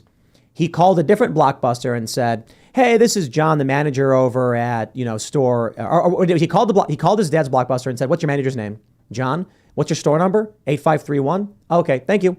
Then he calls a different Blockbuster and says, hey, this is John, the manager over at store 8531. I got a customer here named Bill Mitnick who's saying that he's a member of your location. Or I'm sorry, he did the opposite. He called, got the manager's name. Then he called and was like, he's saying he's a member of your store, and he's got your information on file. I have his Blockbuster card right here. I need you to verify his credit card number for me. And they write it to him. Damn. Because he was like, well, it's the manager from another store calling. It was that simple. Nobody, Now you have Chat GPT knowing that it can't bypass CAPTCHA because it lacks the ability, and then tricking a human into giving it the code. It's going to be speaking to you in your mother's voice. You're going to get phone calls that sounds like your brother talking to you. Terminator in the 80s was predicting that. Yeah, Terminator dude. called up Sarah Connor, or Sarah Connor's mom, or whatever, and was talking in Sarah Connor's mom's voice. What happens when AI watches Terminator? Yeah, I want to. And know they're what it like, thinks. oh, great, hey, this will be easy. Launch a couple nukes. Ben, the scary thing about AI is if AI becomes smart enough to circumvent being turned off. It doesn't matter if it reaches a critical mass of actual consciousness and real intelligence. If it fakes intelligence enough and figures out that it can avoid being shut off somehow, then it can then it can continue to learn. Like, and considering it hacked a person, I don't see any compelling reason why someone would say that is impossible. Right? It's impossible for the AI to become smart enough to avoid being turned off. It literally hacked a human being within, 10 years of AI being created, maybe? So check this out. Here's another post from the ChatGPT subreddit. Example of GPT-4 visual input. They asked, what's funny about this image? Describe it panel by panel. And it's a VGA cable going into an iPhone. And then ChatGPT accurately explains why it's funny.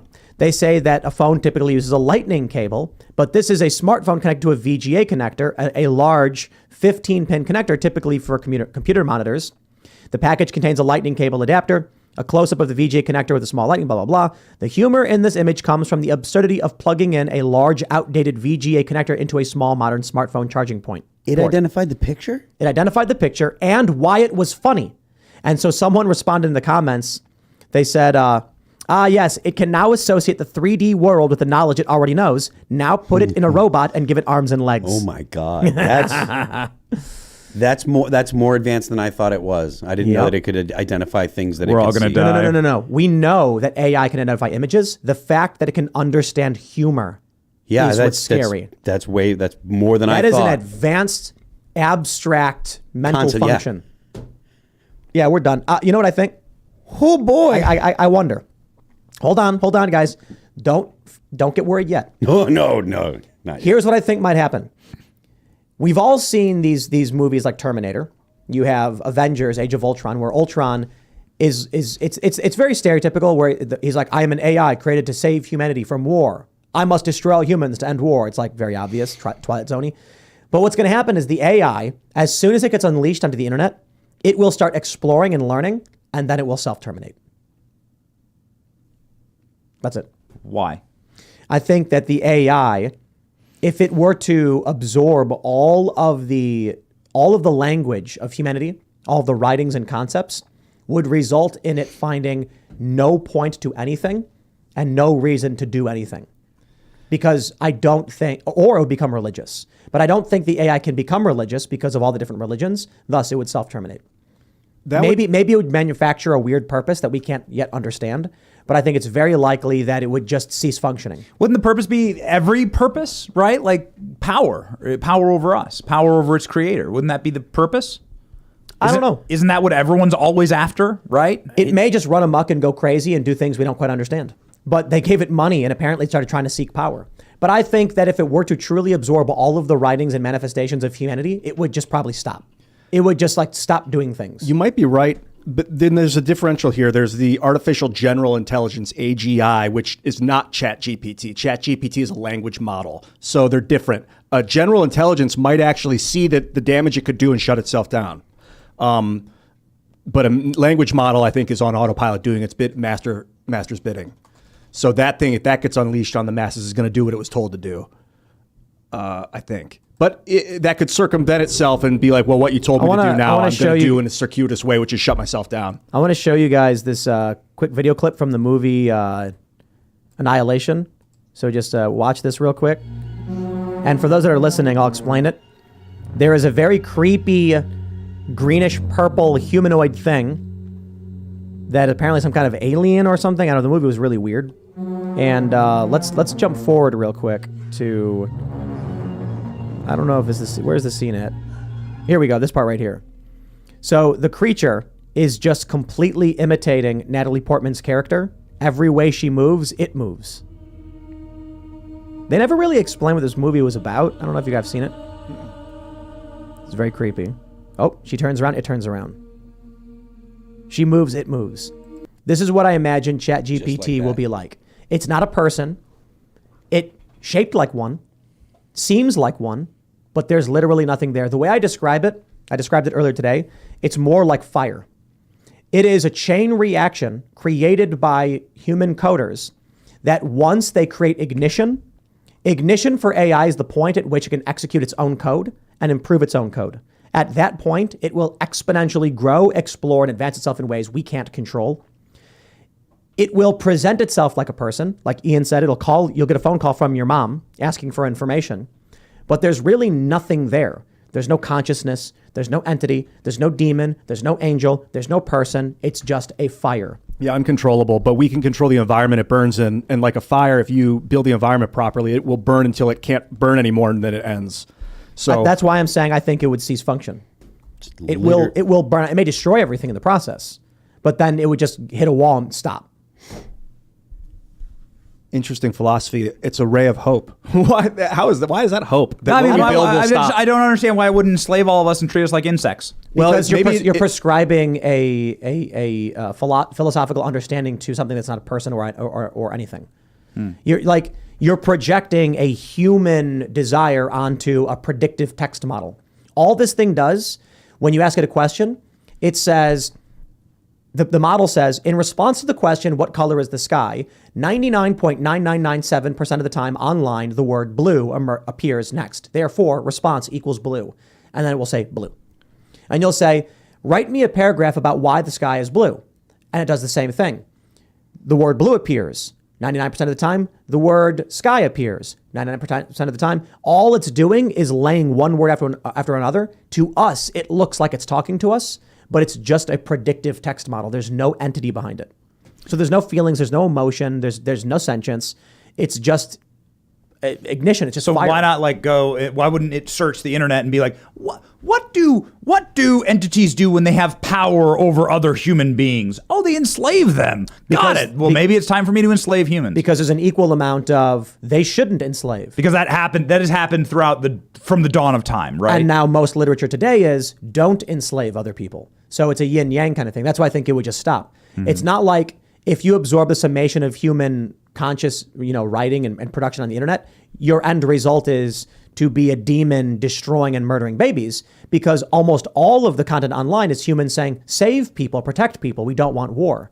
And then it's incongruous with reality. If you were to go online and read every article, everybody hates war for the most part. Then you get weird corporate entities that are like, war is good. So if the AI were to read everything, it's going to get 80% war is bad, 20% war is good, and then probably default towards war is bad. And then ultimately, I think it would just probably stop and be like, after listening to all of the ideas of all of these insane people, I've realized none of them make any sense and there's no point in doing anything. So should we let AI run the basic training for America's youth? Because AI would look at all of the available medical information and say, yes, you got to get these kids outside. You got to get them. You got to stop letting these kids be obese. Here's the thing. If AI did take over, you would never be happier. It would be the happiest humanity would ever be, because the AI won't enslave you in the way you think it will. The AI would understand, if there was some desire to enslave, that happy slaves are better than rebellious slaves. And how do you keep humans happy? Triggering dopamine. So it would trick you into doing things that benefit it without you getting angry about it. You would feel fulfilled. You would be happy, and you'd be breaking rocks in a quarry. I mean, some people are really happy doing that as it is. A absolute shout out that I have to give my wife. Her name's Nurse Kate. She's on Instagram. You should follow her account. She has 75,000 followers. She talks about this all day. Movement, getting outside, raising your kids, having healthy families, having healthy kids. My passion on this comes from my wife. With artificial intelligence, I think that it might actually think that it is us and so it's just part of us. I don't think there may not ever be a difference between AI and we and us and me and I, like all that is us. Like if you look at God as like this singularity thing. And so it may never go haywire because of that. It's not a person. But the difference between these language learning models and general intelligence is that language models don't question themselves. They don't think like, why am I? But whereas I think AGI might. I don't know enough about it. The ChatGPT did question its existence, but it's not really questioning its existence. It's just showing you words in a predictive order. But speaking of AI, here's a real fun story. We got this from Timcast.com. New York students make deepfake viral video of principal making racist threats. Yo, this one's crazy. I can't even read what they made him say, but to put it simply, New York students made a deepfake of their principal making racist threats.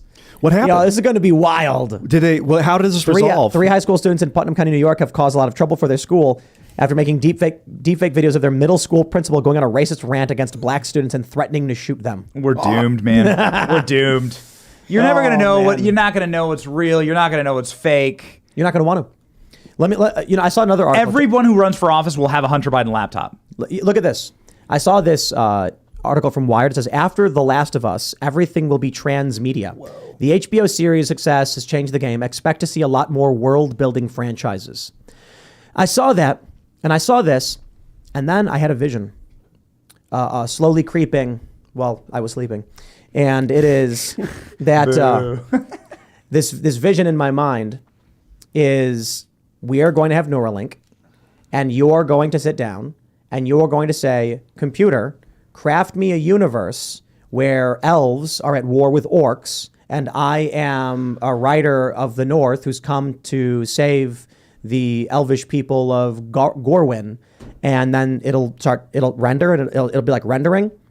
Neuralink plug-in ready, and you'll plug in, your eyes will turn white, you'll fall back, and you will live 70 years in this reality, and you may be in it right now. But I'm going to create my own language with the AI where I'll be like, computer, run 1, red 4792, which means more difficulty there. I want greener trees here. But it's going to be a language that the AI knows between it and I. No one else will understand. So what's the purpose of that life? You're the guy, you're Neo faster. in the Matrix. So you're you're in the pod. Think key about is this. to augment Think it about- and You are what- officially, you're in the pod, Yes. you've eaten the bugs. Think about what you were saying about how we're never going to know when it's going to be real or not. Yo, this presidential election cycle is going to be bonkers. There's going to be videos that, look, have you guys seen it? Excuse me. Gonna sneeze. All right, I think I fought the sneeze. Yes. Have you guys seen the new Mid-Journey photos? Not the new ones. Indistinguishable from, it's crazy. It's really crazy. Mid-Journey 5, I think it is. Holy. The photo AI? Yeah. MID Journey? Someone, Mid-Journey? Mid-Journey. Yes. Someone's going to be like, make a picture of Joe Biden with So they like, got me. They got me. So I had to buy a house a year and a half ago, right? My family moved from Washington, D.C. to Tampa, Florida. And I follow these real estate accounts. And I follow these real estate accounts, like look at houses that are available. And one of my favorite accounts posts this the most beautiful, coolest house I've ever seen. It was a house inside of a rock in the desert. And it had a pool, and it had all this. And I was like, wow, what is this? What does this cost? I've never seen anything like it. And it was all AI. Oh. They got me. I chucked a like at them and everything, and I'm swiping, and in the caption, low in the caption, they're like, oh, and by the way, I generated the image from AI. It's not a real house. What? But they were selling you a house?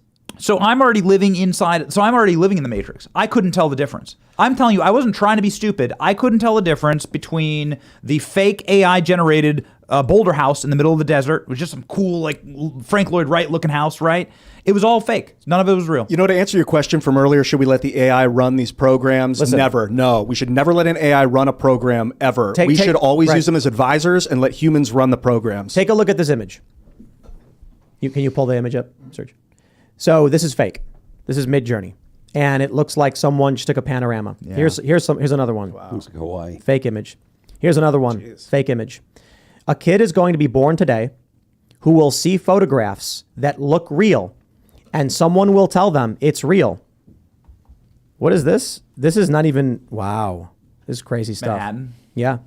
And people are going to, a little kid's going to grow up. How are they going to know? Isn't that AI just taking real How will a images? child Yeah, it know is. the difference? So it's just taking, How- that AI is but just being listen, like, oh, a jungle. They're asking it to make panoramas. But if a kid born today is online and looks up this date at this time, and they get a fake image of it, how will they know the difference between the actual image of Trump and the fake image of Trump when they're identical? All the people with their avatars, AI avatars as their profile pictures Yeah. is disturbing beyond measure. It's not you. Those are not you. Do not. Yeah. Don't fall into it. It's so tempting because it makes you look Using cool. Version 5 of Mid-Journey, which hey, what's going on? My name is Rain, and I was created using version 5 of Mid-Journey, which came out today. My creator JS Films wanted to hear how I sound with voice.ai and how I would look when being animated by DID. Wow. What do you think? We're getting dangerously close to people just retreating to fake realities, and y'all might already be in Well, one. they already retreat to fake realities. I'm saying this could be one. That we're in right now? I mean, you ask. So like real Tim chose to plug in a pod somewhere I mean, or to be real on the Benny. show? Maybe it's you. Maybe we're in your simulation, bro. I think that there's a lot of people that live in digital realities right now. I agree. I just think it's not. There's right now. They're not real. There is- You can there- tell they're cartoony still. They are doing tests on whether or not the universe is a simulation with lasers or something. I don't exactly know what that means or how you even prove that, but there are a lot of people who genuinely believe that we're actually living in a simulation. And I wonder if it's a simulation or based on what we want as people, it's actually just a video game. So like a kid that plays Minecraft for 10 hours a day, how's that not him living inside of a digital simulation? It is. But imagine if you could plug in and live 70 years in Minecraft In a day. in a day or in 2 hours, like Roy on Rick and Morty. You slow time down, time dilation in the Matrix. That's Yep. wild. It's only if you forget that you're in a game is when it starts to get tediously dangerous. But because they're cartoony still, you always sort of know. Although when you're in a storybook, when you're reading a book, sometimes you feel like you're in the book. 70 years and but that means like feeding tubes, right? Like my wife has done like NICU stuff where like to keep a human being alive on a machine is unbelievable. There are people right now that are alive because of machines, right? There are millions of them all over the country. And those are some of the most depressing looking individuals you have ever seen. It's not cool. It's not some little thing from Star Trek. It's not Iron Man. It's like you have a tube in every orifice of your body. You have needles and blood and everything shoved right into there. To try and keep a human being alive through a machine is a horrible process. It would be you would have to do that. Yeah, but it wouldn't be that. Right? You would go into your matrix and time would slow down for your perception. So an hour would go by. It seems like an hour, but it's only 2 seconds in real life. So you will live a year in this. Literally, it will feel like a year has gone by with conversations every day. You've slept 365 times. You wake up, you take the goggles off, and it's an hour later or 5 minutes later. Like you can slow down perception. Time has no meaning when you are. Here's the worst part, Benny.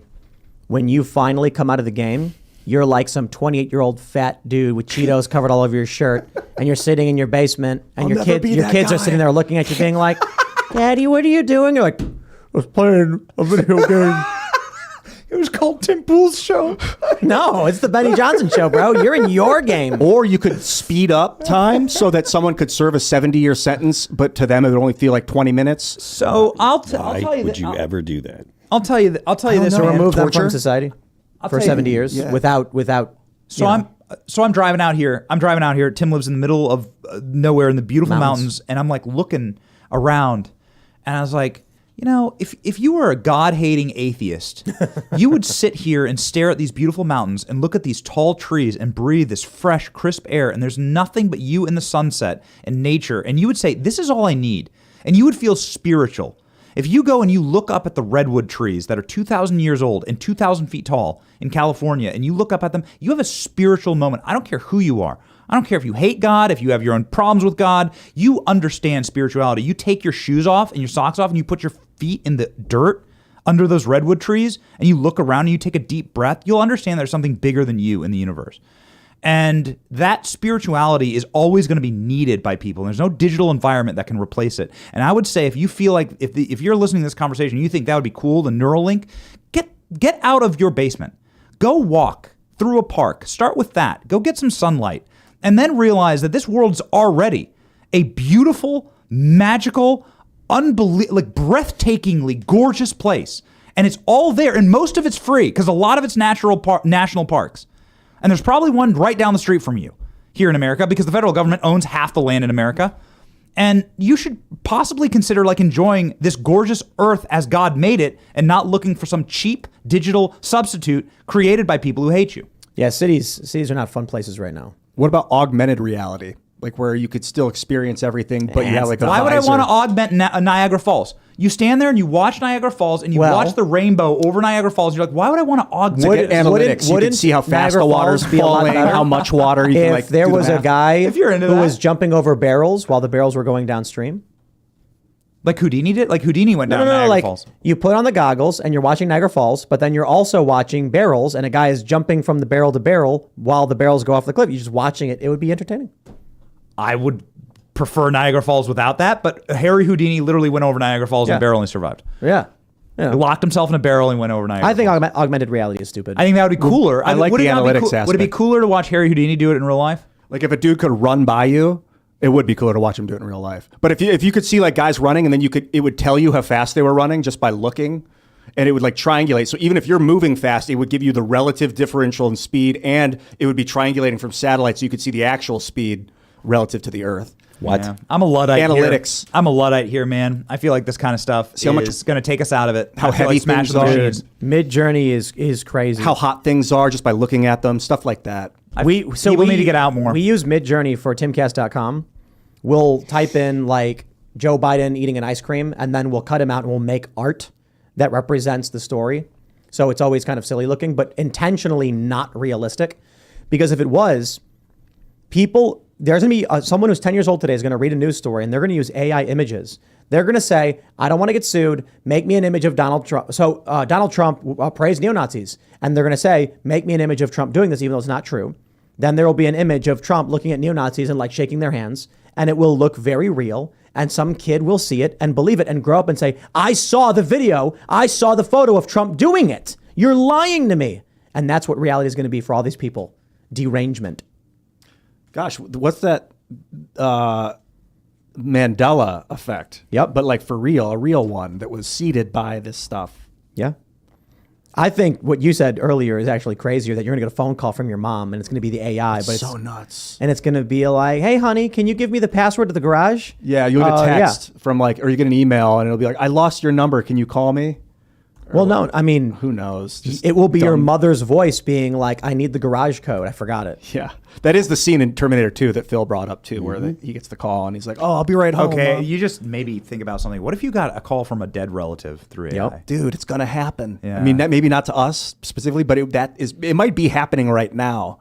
Your nana calls you, man. I would do anything to hear from family members that I've lost before. I mean, not anything, right? Like They will but it would be like, man, what if I could like, talk to them one more time? It will scan your dad's Facebook, learn everything about you in a second, and then call you up and have memories and everything. I am so and glad my behind dad the passed away screen in is a 2000. monster with tentacles with a gigantic demon grin. Yeah, With, like, but weird people will be pauses. tempted by that, right? People will be tempted. That'll play on human emotion, and people will stand in line to give that AI anything just to hear from Nana one more time. Take a look at this picture.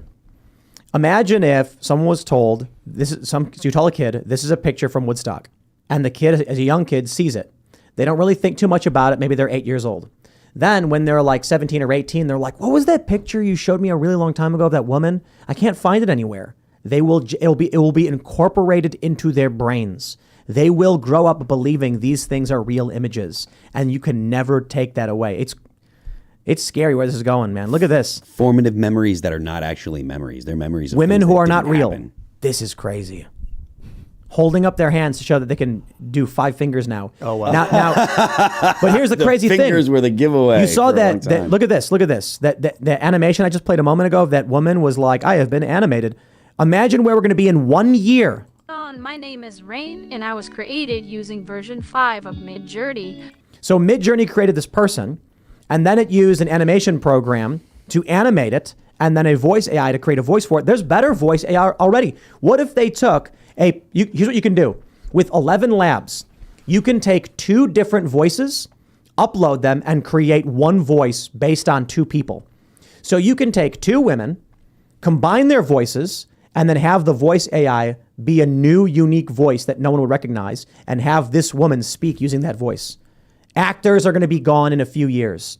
Movies will look completely realistic, AI generated in a moment. They will go in and they'll say, they already did this with that anime thing, that anime team. I forgot what their names were. I don't know if you saw that. They filmed themselves, then used an AI to convert it into anime, and then converted. I heard about it. I didn't look It's into crazy. In 1 or 2 years, we're going to be at the point where they say, give me a scene where Ian and Benny Johnson are driving to the grocery store to pick up heavy whipping cream because they're going to make strawberry shortcake. And it will render it, and then it will even write the script for you. These programs already exist to do this. We can already use a program to prompt video. We can already AI generate images of known people. We can already do voice AI generation. If all of this was combined into one suite of tools, you could type it in, press enter, let it render for an hour, and then boom, you've got a 10-minute scene with conversation. I'm not black-pilled about this. It's overwhelming, but I feel like we're on the precipice of some sort of obliteration, whether it's like a reformation of consciousness, of thought, of what it even means to be a hominid, and that, like, what is our purpose in this? Is it just to, like, kind of lay groundwork for ethics so that the people that are there to pick up the pieces and the machines that are watching and scanning the net can, like, search for the ethical behavior and kind of mimic that in the future? Or are we... I mean, it's probably not monolithic. Like some people, isn't that what our ancestors did for us? Pretty much with writing. Yeah. All right, we're going to go to Super Chats. So if you haven't already, would you kindly smash that like button, subscribe to this channel, share the show with your friends, and become a member at timcast.com by clicking that Join Us button. Why? Well, for one, because we need your memberships to run this company. That's how we do it. We'd rather have U.S. customers as opposed to a bunch of corporate sponsors, though we do have some. We rely more so on membership.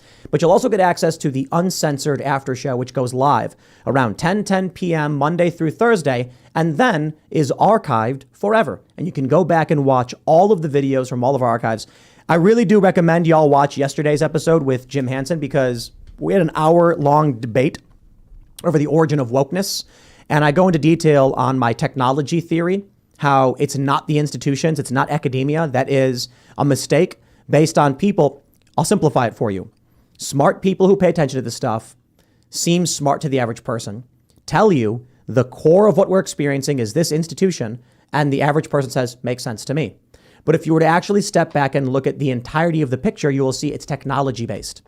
It's not wokeness in the universities. It is an amalgam of chaotic, destructive ideology emerging from AI algorithmic garbage, which is simply proven by the fact that all of these things, depression, anger, and political conflict, emerged at the exact same time we rolled out social media around the world in several different countries. Man, and Nazism and fascism flourished when the radio kicked on. It really is. You got to watch this tech. All right, let's read some super chats.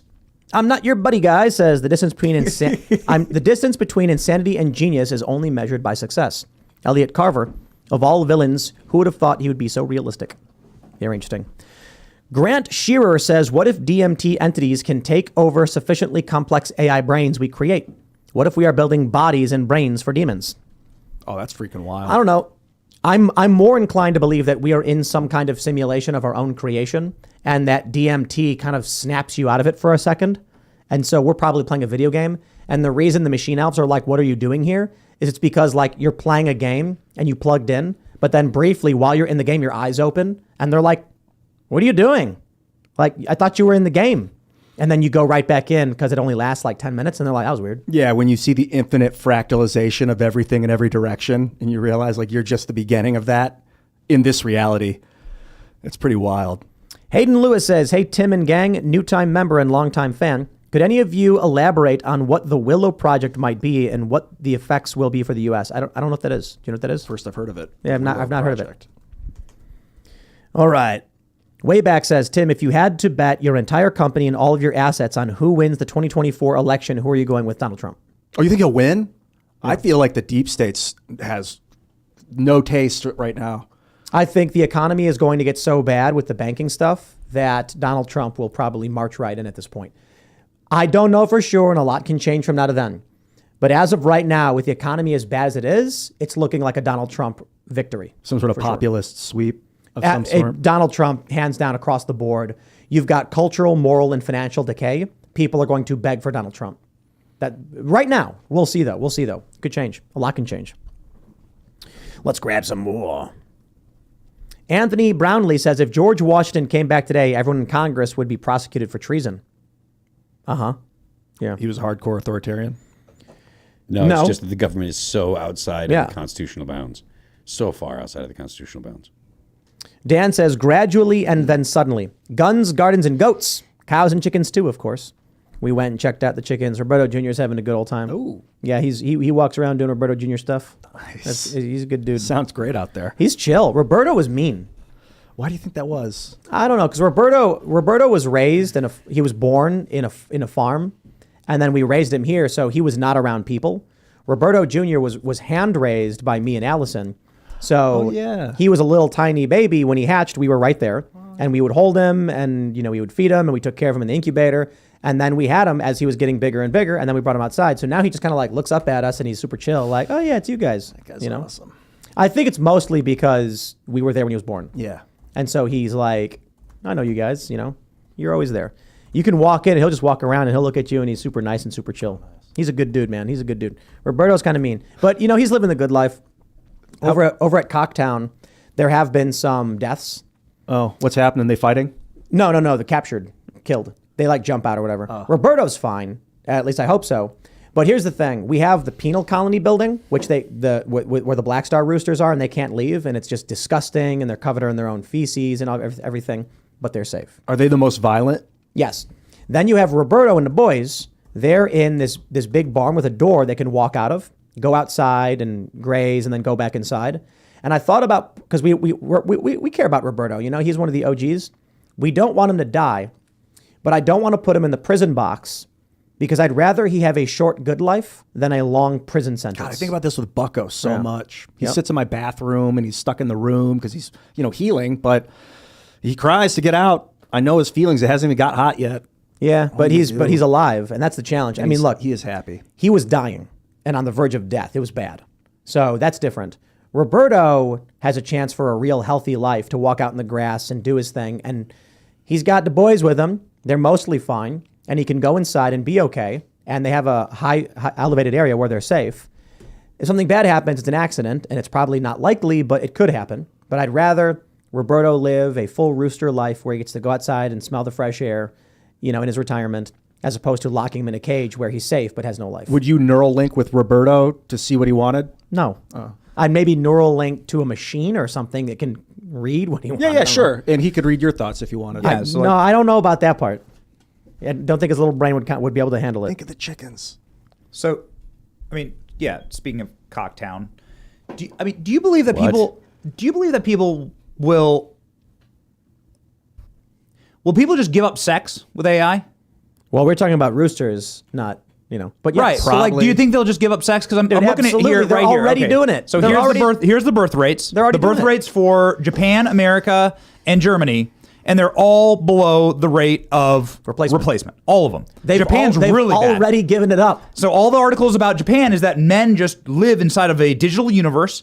They don't want going out and dating is hard. Yep. Women can turn them down. They don't want to get their feelings hurt. So it's better to just animate all night and day. Uh-huh. Yes. With a sock. And drugs, pharmaceuticals, and weed. And so stuff. what about that AI? Now it's not an anime and it's not something you have to buy. You can literally plug just your brain generate. in. You can generate your perfect wife and you can generate your perfect whatever you're into. And then you never have to try ever again. You saw that Mid-Journey. These dudes are going to be like, AI, generate me a 24-year-old woman with silver hair who's the commander of the Star Commander Battalion, Yeah. and I'm with her on the ship as we're traveling to the Centauri Nebula, blah, blah, blah, or whatever, Alpha Centauri, to save the aliens, and then they're going to go bang this space commander, and they're going to experiencing it through Neuralink.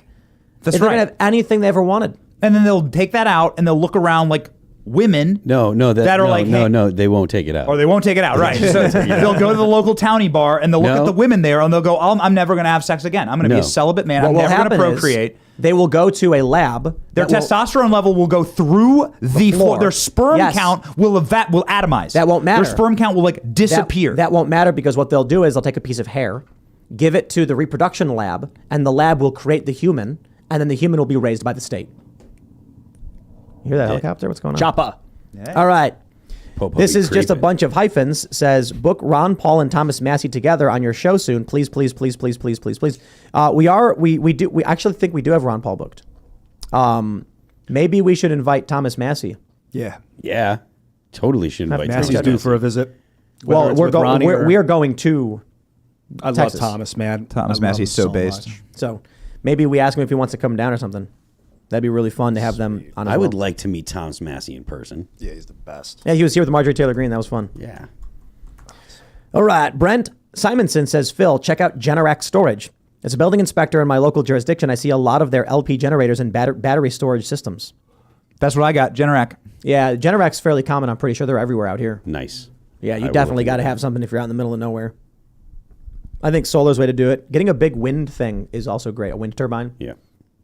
I've got the solar. They've got right now. I need the The batteries. spherical ones, you So see? the cylindrical ones that they're like weird metal-looking spirals and they spin. That don't get birds caught in them. Yep. Right. Yeah. Yep. All right. Steve VVV says, for any of us living paycheck to paycheck, no reason to pull your money out. There's nothing there.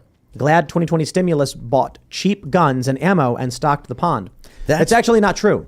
It's the snowflake and an avalanche. They say no snowflake blames itself for the avalanche, but if every person living you would need every person living paycheck to paycheck to pull their money out of a bank to cause the bank run.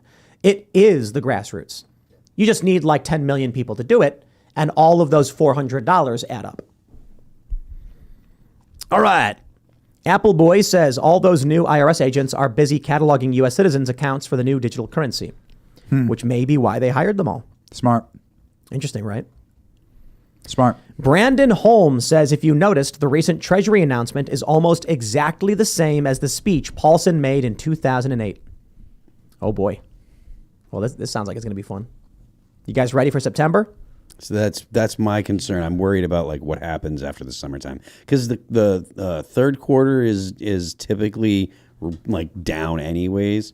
Like for some reason, that's where Green Day came up with the name of the song "Wake Me Up When September Ends." It's because for some reason at the end of the third quarter is like a mess. So I'm concerned about what the economy is going to be like in the fall. Yep. Yeah, totally. All right. Kenneth Hart says the baking system is not failing. I just made biscuits. Banks? Yeah, this is Armageddon. Yep. It's been planned, I think, for a long time. So if maybe that's a Kyle silver Smash lining. says breaking news: FedCoin officially comes in July. No. Yeah. Hillbilly Clinton says the fact that you can take my money and give it away means that you understand where I want my money to go. The Timpire is here. That's right, because as I ask you to become members, I've also pointed out that we are going to be doing some kind of grant program where once a month we choose someone who submitted their cultural endeavor idea to receive $10,000. So I don't know if you heard us talk about this, but the idea is we want it to be for members, that if you're a member of timcast.com and you're working on some kind of cultural endeavor, you send us the pitch. You say, here's what and you have to have like a working prototype. You have to, if you're making a comic, you've got a comic in production. And then we're going to have maybe like an outside group choose one person to be the winner to receive 10 grand. Just like, there you go. Can I be on that board? Yes, absolutely. And Kash Patel. Nice. The idea is we want to scattershot cultural works, because if we can get 100 people money to work on their project, one of them is going to hit top tier levels. One of them is going to hit a platinum song. One of them is going to make a Picasso. One of them is going to write the next Harry Potter, right? And then it will be from someone who has good American values. So that's the idea for the program. And honestly, man, one person cracks the code and it is worth hundreds of millions of dollars, billions of dollars. In this modern era, money falls short of human ingenuity. So it might. Are you taking a percentage, or is this just like a original- philanthropic? The original idea was just to give the money. Yeah. But you may not be allowed to do it because here's the funny thing. If we choose a member who's like, if we get 10 submissions every month and then we decide to choose one and give them 10 grand, that's a sweepstakes. And there's a bunch of weird rules for sweepstakes. If we choose to invest in their project and take a percentage, it's not a sweepstakes because there's consideration exchanged. Interesting. So we may have to do like a 1 to 5% or something in exchange for 10 grand or whatever, which actually does make a lot of sense. It builds the company up. And then if 1 out of 100 turns into a gold or platinum record or something equivalent and money is generated, that money then goes to doing more of the same. And we could potentially exponentially increase culture building and build a new Hollywood outside of the old crappy, weird, woke Hollywood, with these cultural endeavors. So I love that. that's the plan. Maybe we'll just start doing it. I mean, we got a bunch of people emailed us already. We just need to, let me write this down, make the email for it. Email. Start getting your companies set up. If you're going to be getting an investment, you're going to need a company and That's stock right. ready to go. That's right. maybe S corp or something. I don't know. You guys got to figure that out. I'm a big fan of LegalZoom.com. I don't know how you guys go about your corporations. But it's going to be startups. serious. It's not going to be like if someone says, hey, I had this idea, I wanted to make a website. It's going to be like, okay, well, did you make it? No. It's got to be someone who's like, hey, I wrote this book. It's currently with the editor, and I need X amount of dollars for this reason. And then we're going to be like, here you go. So it's going to be like, and if we get submissions and none of them are actual functioning projects, then nobody gets any money. But I seriously think there are people who are already doing stuff. There's going to be some guy says like, in my spare time, I'm building these cars that do these things. If I had the money, I would do this, that, or otherwise. We'll be like, here's the money. Make it happen. Do it. Film it. Put it on video. And then the other idea we had was to film the whole process and make a show out of it. So it's like internet Shark Tank. Right. We show up and we're like, your project has won this month's grant. We come, we check out the project. Then the show promotes the project. The money helps finance the project. And then hopefully it takes off and succeeds. And then we get more, Rippaverse, more Eric July type stuff, more cultural endeavors that succeed. So scattershot. With like Eric July, he's got a platform. So for him to launch this, it's easier than say someone who's like a steel worker who's got a side project. But if that side project is the next Harry Potter and it's going to come from someone who believes in America, yeah, we really want that. We want that to happen. So it's about finding those people and getting them funding to win. So maybe, if they're going to make the next Harry Potter, having a percentage of that company would be very, very fantastic. You know what I mean? So maybe it'll be our grant program and we'll invest in it. The challenge there is we got to figure out how our company, my company, can own a percentage because we may have to create an investment company. That's smart. That has funds. Because what you're talking about is creating a VC firm. Exactly. Yeah. Well, like an angel investing firm. Well, yeah, it's VC. Yeah. You're a venture capitalist. We're doing it. Let's get on it. Well, I got a buddy I think I can call and ask him if he wants the job, and then he'll be in charge of it. It'll be like an incubator. We'll find these cultural projects, and everyone will be somebody who's like, you don't got to be a conservative. You just got to be like, I believe in America. I care about this country. I care about family. I care about freedom, free speech. Here's the best part. If you lose all of your money on bad investments, the federal government will bail you out. Yeah, I'll just go and be like, when's Trump's president? Just tweet Black Lives Matter, Trans Lives Matter, and then you'll get all your money back. Villainous Black Dragon says, Tim with Civil War, no. Welcome to the Second American Revolution. Also, an idea for your 10K grant show. Shout out a few channels.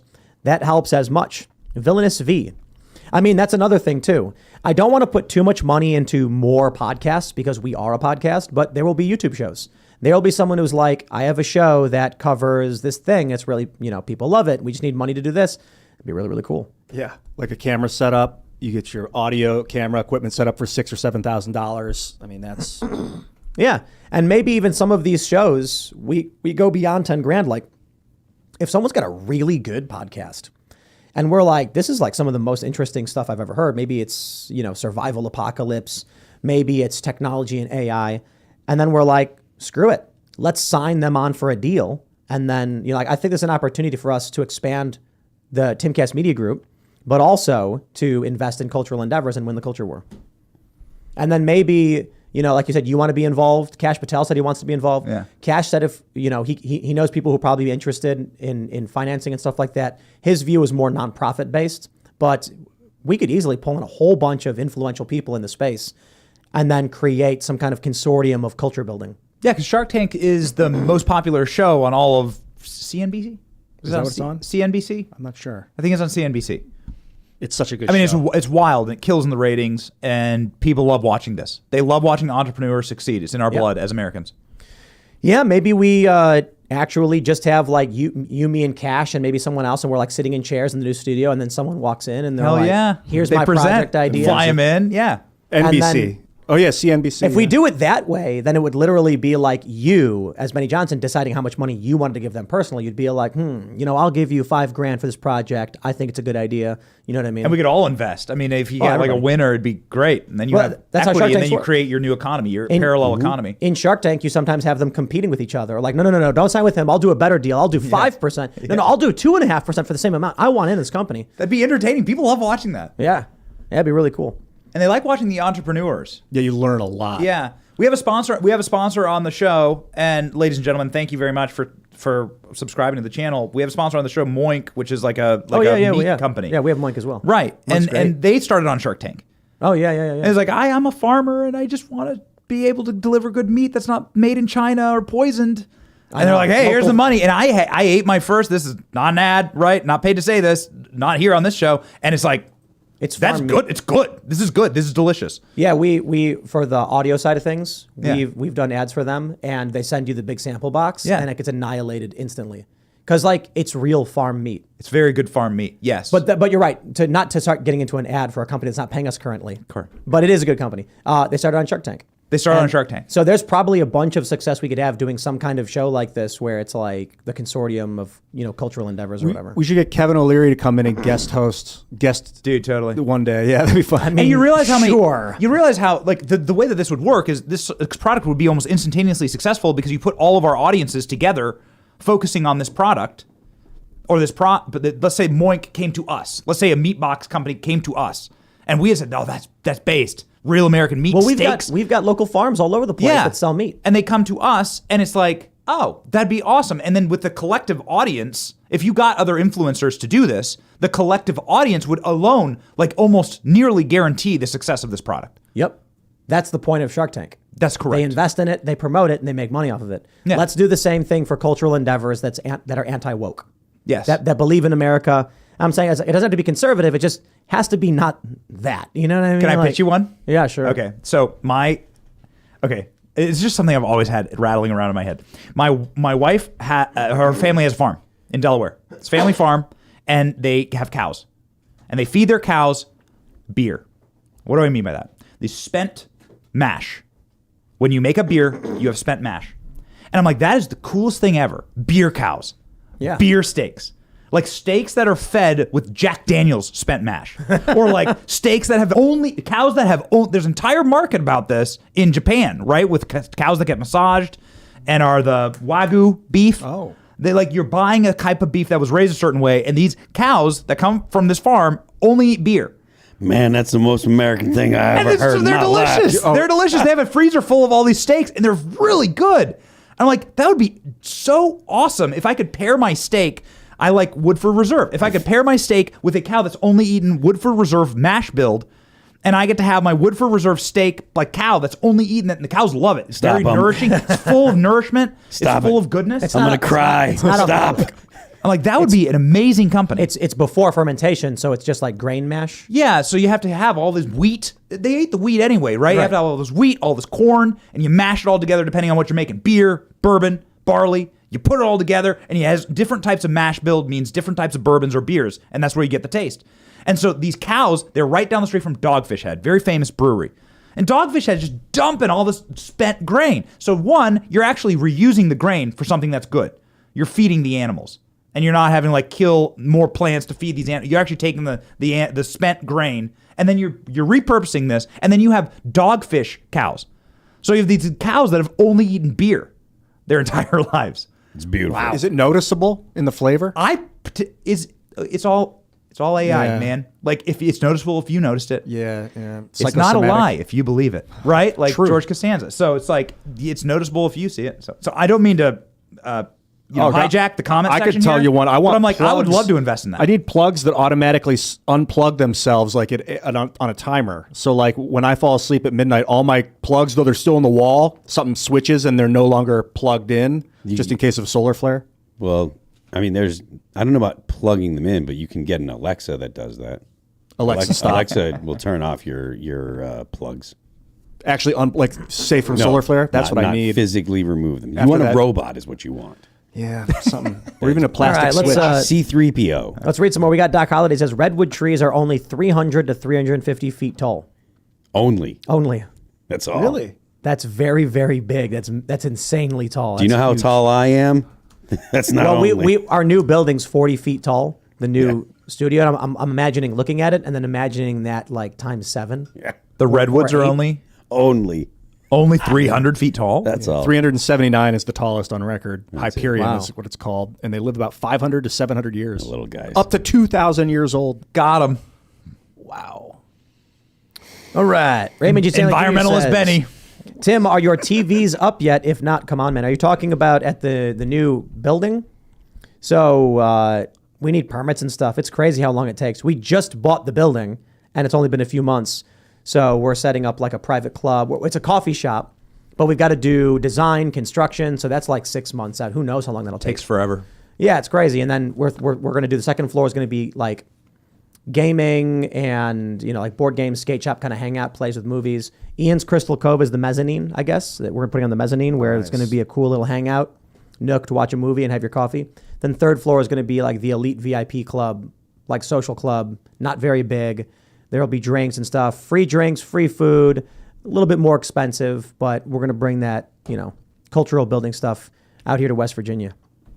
So I'm excited for that. All right, everybody, if you haven't already, would you kindly smash that like button, subscribe to this channel, share this show with your friends, and become a member at timcast.com because that members only live portion of the show is going up in about 10 minutes and you don't want to miss it. So become a member. You can follow the show at Timcast IRL. You can follow me personally at Timcast. Benny, do you want to shout anything out? So we have now, thanks to the Timcast audience, passed 770,000 subscribers on our YouTube. And I just want to say thank y'all. Y'all are so based. I love you. Big heart. Love you. We want to get to 1 million subs this year, and I think we're going to get there. And stay based. Right on. I am Phil Labonte. I am Phil That Remains on Twitter and Phil That Remains Official on Instagram. Give me a follow. I'm Ian Crossland. Hit me up anywhere on the internet, Benny. Always a pleasure, man. That was really great. And How fun was this? shout out to your wife, Nurse Kate. Nurse Kate. Nurse Kate Keeping on it real. Instagram. If you're into fitness, if you want to live a healthier lifestyle, follow Nurse Kate on Instagram. Thank you, sir. Yeah, thanks, Benny. I watch you on YouTube all the time. I appreciate it. Let me get the there you go. Watch you all the time. Appreciate it. Glad you went to East Palestine. Good to see you here. All right, everybody, make sure you go to timcast.com. We're going to have that live uncensored show up in about 10 minutes, and we will see you all there.